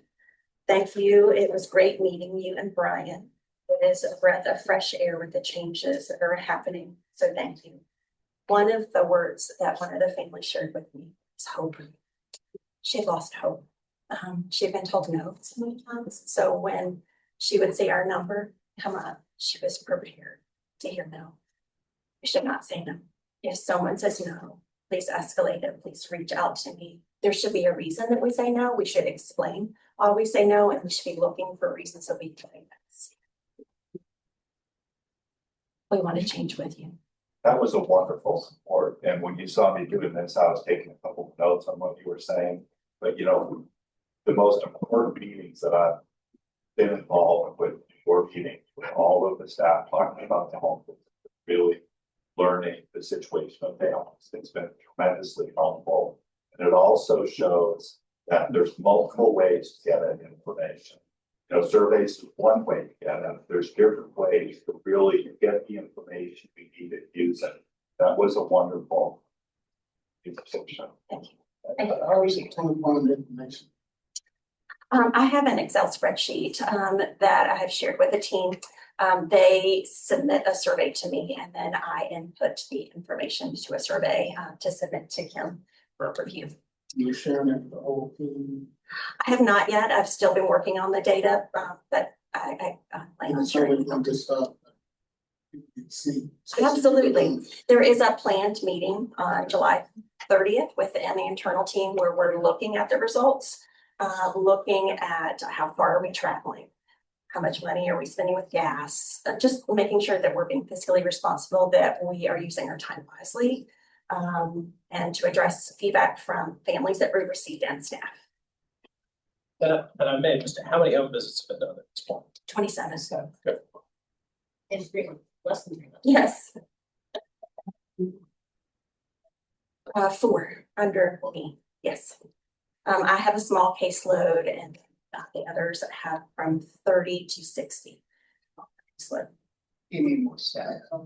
You answer this as to what the right number of users should be. I would like no more than 30. So that's like. Yeah. Yes. I will be prioritizing and supporting. No, but this matters just. No, I am the only RN. There are 2. Joe is one of them. That they are MSW. You're correct. 2.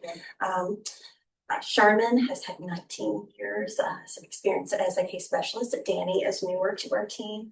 The team is mentoring her through this new role. In looking for who we will hire next, we want to look not exactly for, we want to look at their experience and their education, but also the person, what experience they've had in supporting families that's similar to ours, what they can do for long-term planning, community resources. So social work background is very interesting, as well as those that have had experience with OT, PT, not restricted. Yes. Yeah. Yes, somebody well-rounded. We have a standard job description for the team for this role, but we are looking for the complementary backgrounds and skill sets. The social worker is sort of baseline, but that doesn't mean we wouldn't consider another RN or an LPS or, you know, somebody who could. Yes, absolutely. Yeah, somebody who would complement the team and be good with her. Yeah, we have all of those in my family, so I wasn't criticizing. Yes. Social work, we have LPNs, we have RNs. Yes. We haven't posted the job yet, but it will be posted. So if you know anyone that you think would be a great candidate. Yeah, excited. Yeah. All right. Thank you very much. Yeah, so.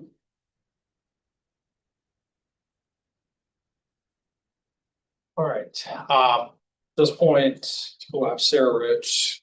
She's going to discuss the interim policy discussions, questions and answers. Well, Good morning, everyone. good morning, Sarah. It's good to see you. Last board meeting, as you might recall, I presented on the recent legislative changes and the rapid review process that we were undertaking at the program to bring benefits administration into alignment with the legislative changes. So today I'll provide you with a further update focusing on our work since May and in particular on development of the interim policies, which took effect on July 1. And if you can go to the next slide, please, John. These are the goals of both the rapid review process and the interim policies. So the number one goal here was to ensure that benefits administration complies with legislation. And as you all know, that took effect on July. We also want to promote transparent and consistent benefits administration. You'll recall from Alison's presentation that they are the two most important factors for families. And where possible, we've also sought to streamline and reduce administrative burdens, which is another important factor for our families. Next slide. So this is an overview of the process. At the top in blue, you can see the legislative process, and that's probably familiar to you all by now. And at the bottom, you can see the programs process and steps that we have undertaken up until now. Most of that time since May has been drafting the interim policies with a lot of input from our family advisory committee. So I'll speak more about this later, but we've had 5 meetings and extensive input and feedback throughout the process from drafting through the very end of June. These are interim policies. They are by no means final. We won't get everything right. You will need to monitor and refine them going forward. And as Mark mentioned in his talk this morning, we will of course embark upon the formal rulemaking process to update the regulations to bring those into alignment with the legislation as well. So some key pieces of information for you about the interim policy. So you can see on the right here, the table of contents for the interim policies. We wanted to make these a one-stop shop for our families and our staff. So this covers all benefits categories. And of course, from July 1, we will administer benefits under these policies, and the program won't apply or enforce any conflicting regulations or other programmatic requirements that conflict with the legislation. These policies will apply until they're replaced by any final regulations or policies. Next slide, please.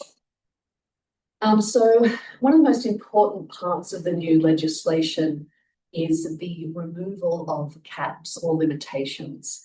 So previous state was that there were several monetary or hourly caps on some benefits. And as of July 1, there are no caps unless they are specified in the legislative language. And the new standard for most benefits is what is medically necessary and reasonable. And you can see on the right some of the previous caps that no longer apply. For example, in the realm of housing assistance, there was a $175,000 total lifetime cap for participants, as well as a one-time limitation for funding accessibility modifications for family homes. And in thinking about caregiving realm, particularly around our family and independent caregivers, there are both daily and weekly caps on the hours of reimbursable care that no longer apply. So as I mentioned, we have worked very closely with the Family Advisory Committee.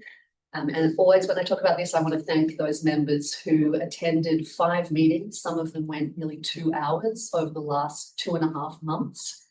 So FAC met almost double as frequently as usual and gave very valuable input before we started drafting, during the drafting process, and towards the finalisation stages. In addition to meeting, we also sent draft interim policies to FAC members, and we received 120 different written comments on those policies. We talked through each of those in meetings, and we made around 45 substantive changes to the interim policies, and some of the issues and feedback raised by FAC members were also referred to the ongoing policy development process, which will kick off in earnest this month. And of course, we have an ongoing commitment to work with FAC to monitor these new interim policies and to make sure they are refined if necessary.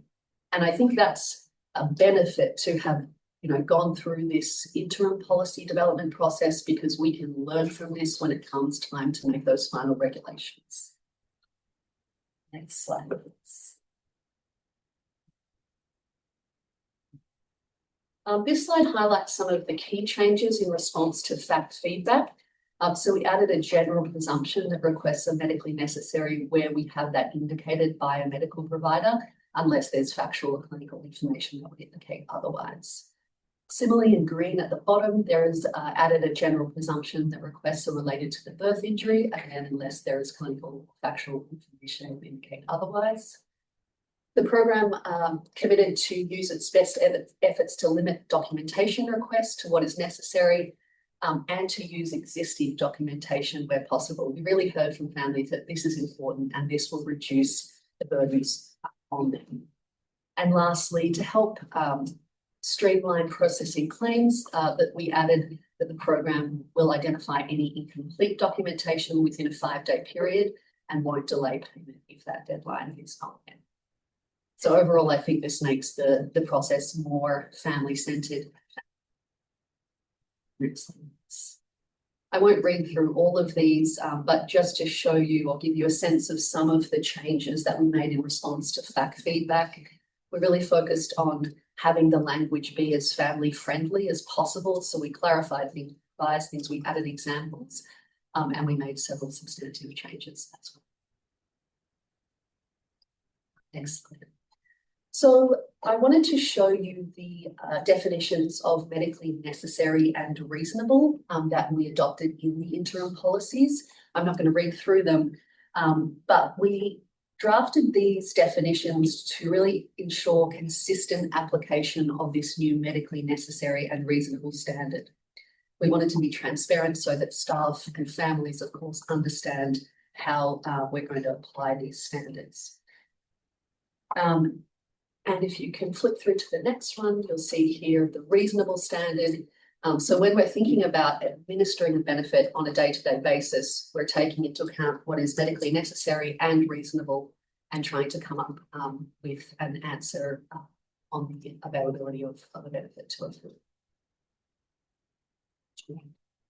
All right, and I think this is my last slide. So I just wanted to touch on how we got ready for what is really a significant change in the way that we administer benefits and the expanded and new benefits available to families.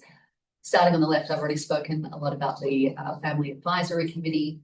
We've also worked with participant families through our bridge calls and our newsletters and of course our case specialists to make sure families feel as ready as possible for July 1. Understanding that this is very much an ongoing process and we will continue to work with families to make sure they understand the new and the expanded benefits and how to access them.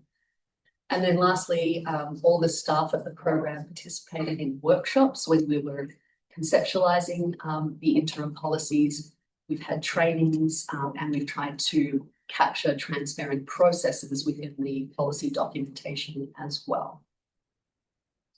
I think that's what I have. So what's there?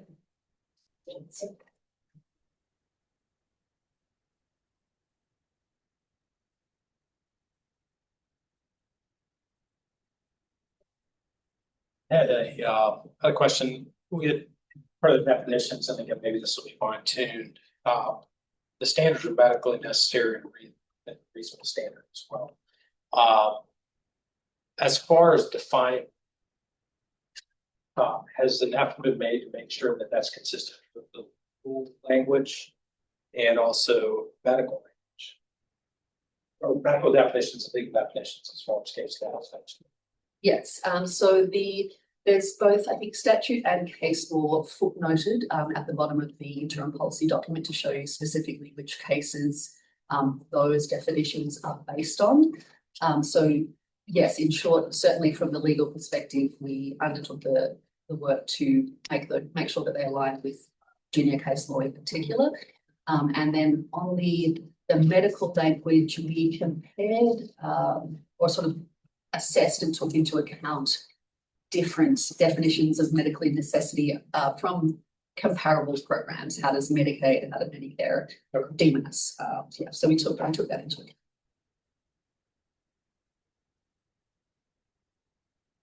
Questions? All right.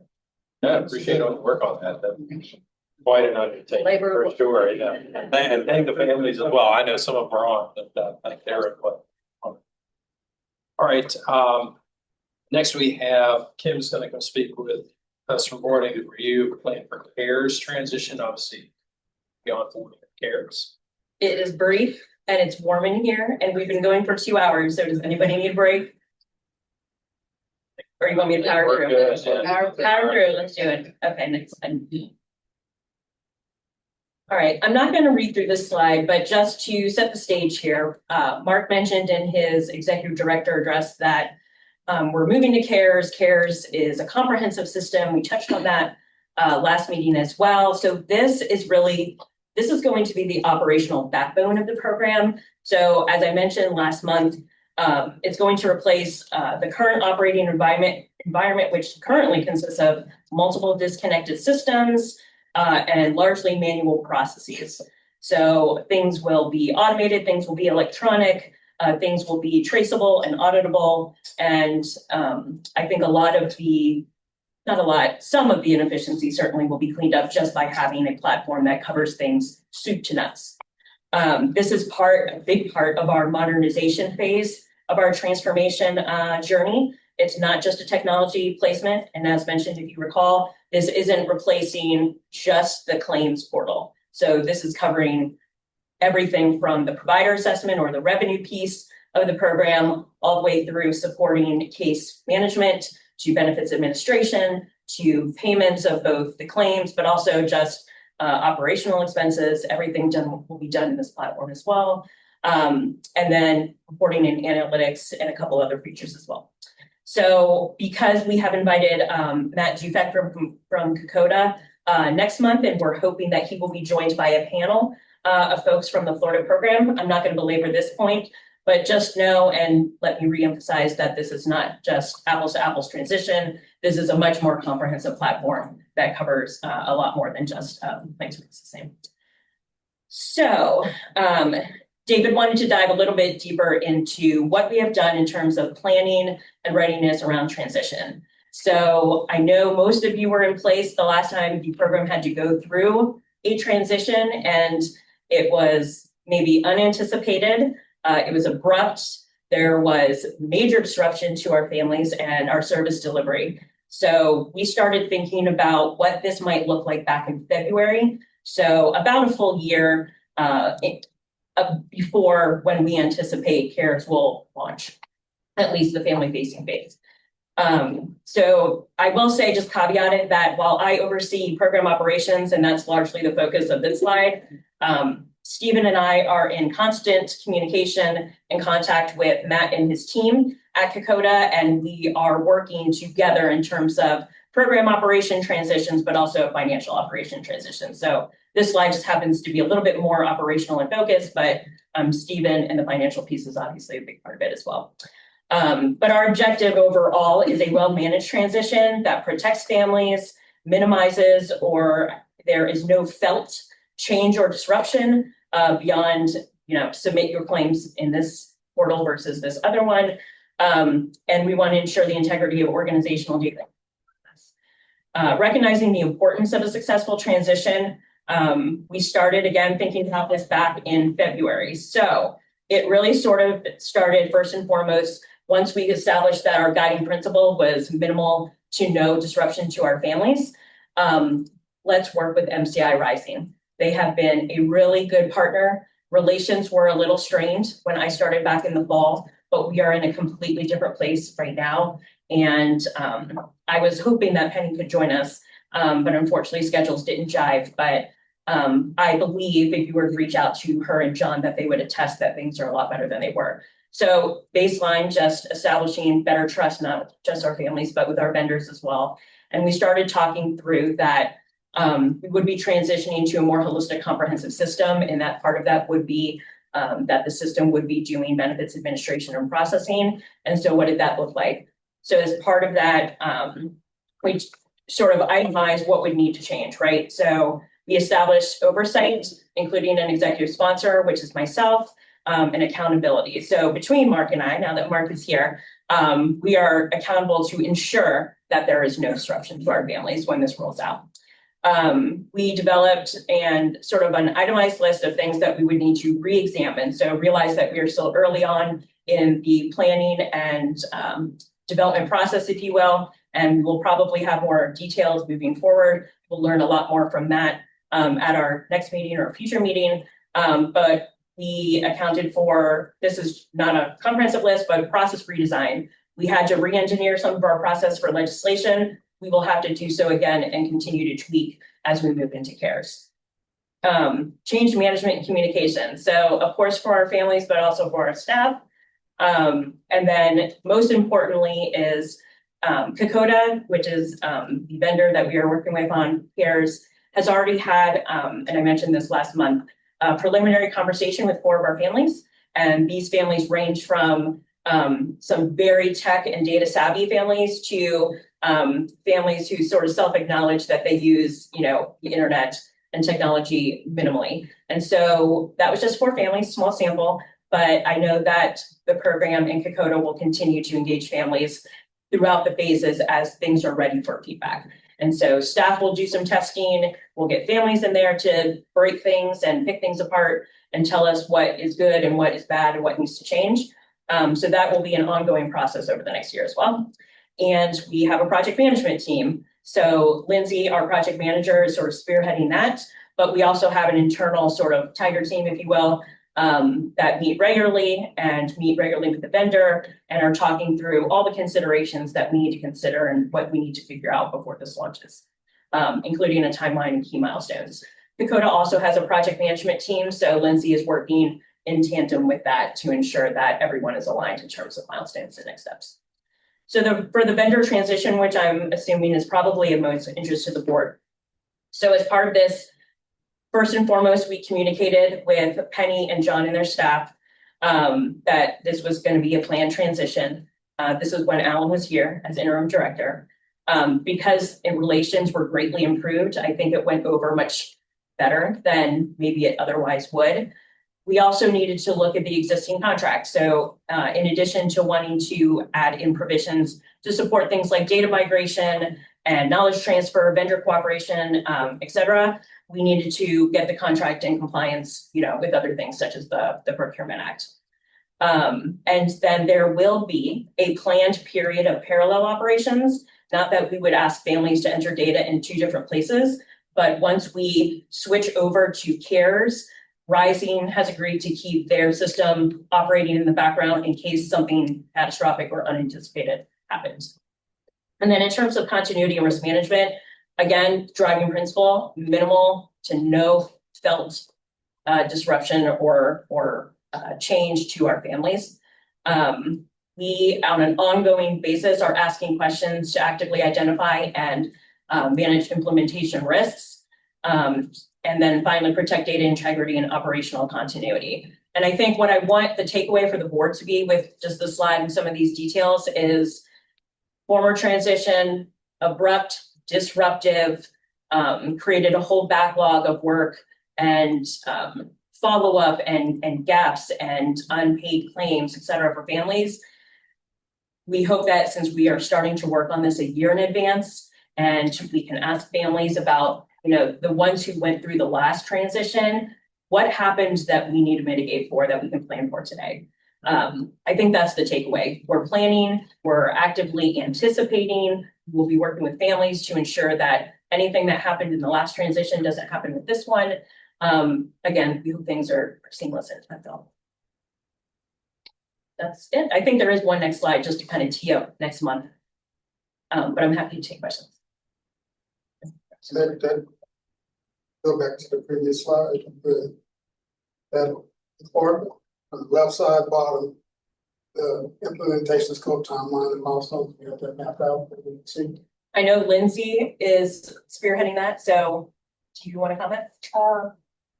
I don't have it on here ready to pull up right at the second, but I do know generally what phases and when our focus will be. So in September to October is going to be the first release, which focuses on provider assessments. And then we're hoping to have the rollout for the family piece in February and March. And when Matt comes to present to the board in August, definitely going to have a timeline graphic. Yes, he definitely has a nice timeline, and on their end, they'll be able to more granularly dive into, the details of each phase. Okay. What are our contractual obligations, the CARES and the TI Rising? Like the time and rough cost? Well, let's prepare for that one. So they've divided the work into 4 phases of work, of scopes of work, if you will. I don't have numbers in front of me, so we would have to come back with those. But I do know that the overall cost was baked into the budget that was approved. If Stephen wants to comment on that. And I'm sorry, the other piece of your. Just length of contract. Oh, okay. You know, I hope this all works swimmingly, Yeah, and I of really course. appreciate all your good work, but I also know Yeah. that software can, I see you think it's gonna implementation. be up here and, it ends up sure. down here. So- Yeah, I've done a fair amount of myself in previous jobs, so we can get you like a summary of each scope of work and what it includes and the span that we are contractually working with them. And then Stephen can bring some more information about cost for the next meeting as well. Yeah, and just to alleviate with the transition, just maybe for some background, because again, I'll say the majority of the staff is new, and even to the board with that transition. The abruptness of that obviously was in a sense forced with the PPA, because that was an abrupt, you know, had to stop using some contractual issues. And of course, the onboarding of Scout Rise. So that, thankfully, that's not gonna be an issue here where you've got, you know, preset transition and a lengthy timeline to do that. So, of course, that, you know, that was forced, so that was, we didn't have a choice. Historically, so thankfully that'll be a little bit forward. And if you go to the next slide, John. Mark used this, and I'll just say again that we've invited Kokoda to come and dive more into the operational aspects of what CARES will do, what we anticipate it will do. Mark mentioned that our program, our CARES version, will be slightly different than Florida's, but it basically covers the same functions. And we are looking to invite members from the Florida program to come to attest as well. So everyone from a Florida family to maybe a board representative to NICA leadership. All right, thank you. Any other questions? Comments by the board? Everyone's hot. All right, Thank you all so much. Thank you, it works well.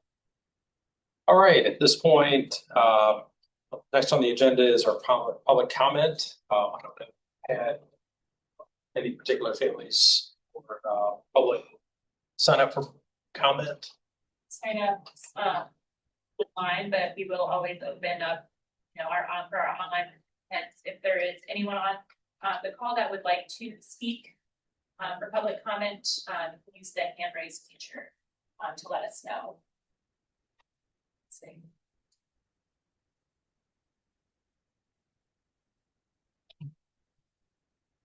Right.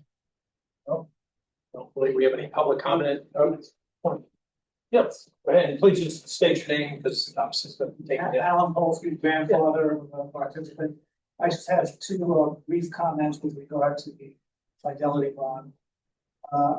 During the discussion, I got 2 impressions. We're saying, one is that we might have some coverage with general liability in addition to fidelity bond. My belief is general liability is third-party coverage, fidelity bond, first-party coverage. And before any decision is made based upon the coverage we might have through something outside the fidelity bond, we better make pretty sure about that, solidify. Second impression I got is that procedures, internal procedures are being put in place and have been put in place to reduce the risk of an adverse event and to reduce the impact that the adverse event occurs. And that's terrific. That is probably the most important thing we should do. But I don't think that should go into the decision as to how much coverage we should have. Let me give an analogy. I go and I buy a car, it has the greatest accident avoidance, airbags, crash worthiness.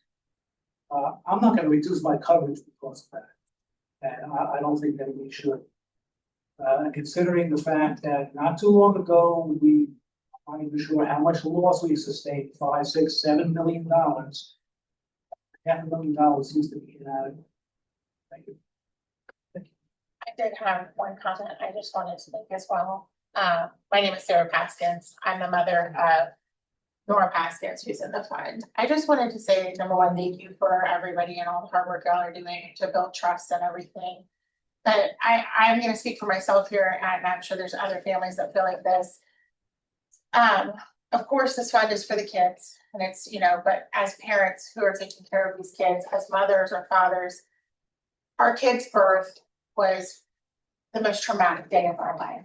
This week is actually Birth Trauma Awareness Week. I think that's something that should be made known to the staff when they're especially dealing with these families. It might not be that we're not technology savvy. It might not be that we don't want to reach out to you. It just might be a particularly hard time. Our children may have gotten a new diagnosis this week, or, you know, just like with me tomorrow, we're going to Philadelphia because my daughter's seizures have changed in the last 2 weeks, you know. There's so much that goes into this as parents of children who are constantly having new issues arise, or watching our children struggle, or trying to navigate, you know, not just this program, but what their schooling may look like, or what their appointments may look like, or how we can, you know, my daughter's getting to an age where she's understanding, you know, hey, I'm not able to do the things my brother's able to do. And so we're having a lot more emotional and regulation issues. So when navigating these things and reaching out to these families, don't give up. Sometimes I shut down and I just don't want to be a part of things because I have to save everything I have left for my children themselves. So I just wanted to put that out there for the team and the staff to understand that there's just so much more that goes into this than just, you know, maybe we just weren't available to you that week. So it means a lot that you guys are reaching out and trying to do these in-home visits and make these things work. But at the same time, there's so much that goes into what's happened to our families, not to take away from, you know, anybody else that has a lot going on. But so just, you know, thank you again, but just also remember that when you're trying to make these reach outs, that there's more that may be happening than what meets the eye, I guess is what I'm to say. Thank you. Cool. Thank you. Marissa Goldsmith, parent of Raymond, and so regarding a few more technical things, I want to highly encourage you to quickly get the cyber insurance if that's possible. I am a freelancer who works in my basement, and I don't touch personal data. I am required to have dollars cyber insurance. And then regarding the family survey, like board member Chanel had said, I think we do need a bigger response rate. I think a lot of this is also sort of a trust issue. We've responded to a lot of surveys, a lot of feedback for felt like nothing was done. And the other and so I think it's important, again, like Sarah said, keep trying. But also with every survey that gets sent to maybe demonstrate how that has changed policy, what things you have done in response to the survey. Because we never saw that before. We just see sort of like a nice little presentation of the board. The other thing, small and technical, I know it was said that like it was one household per survey, is to just keep in mind that there are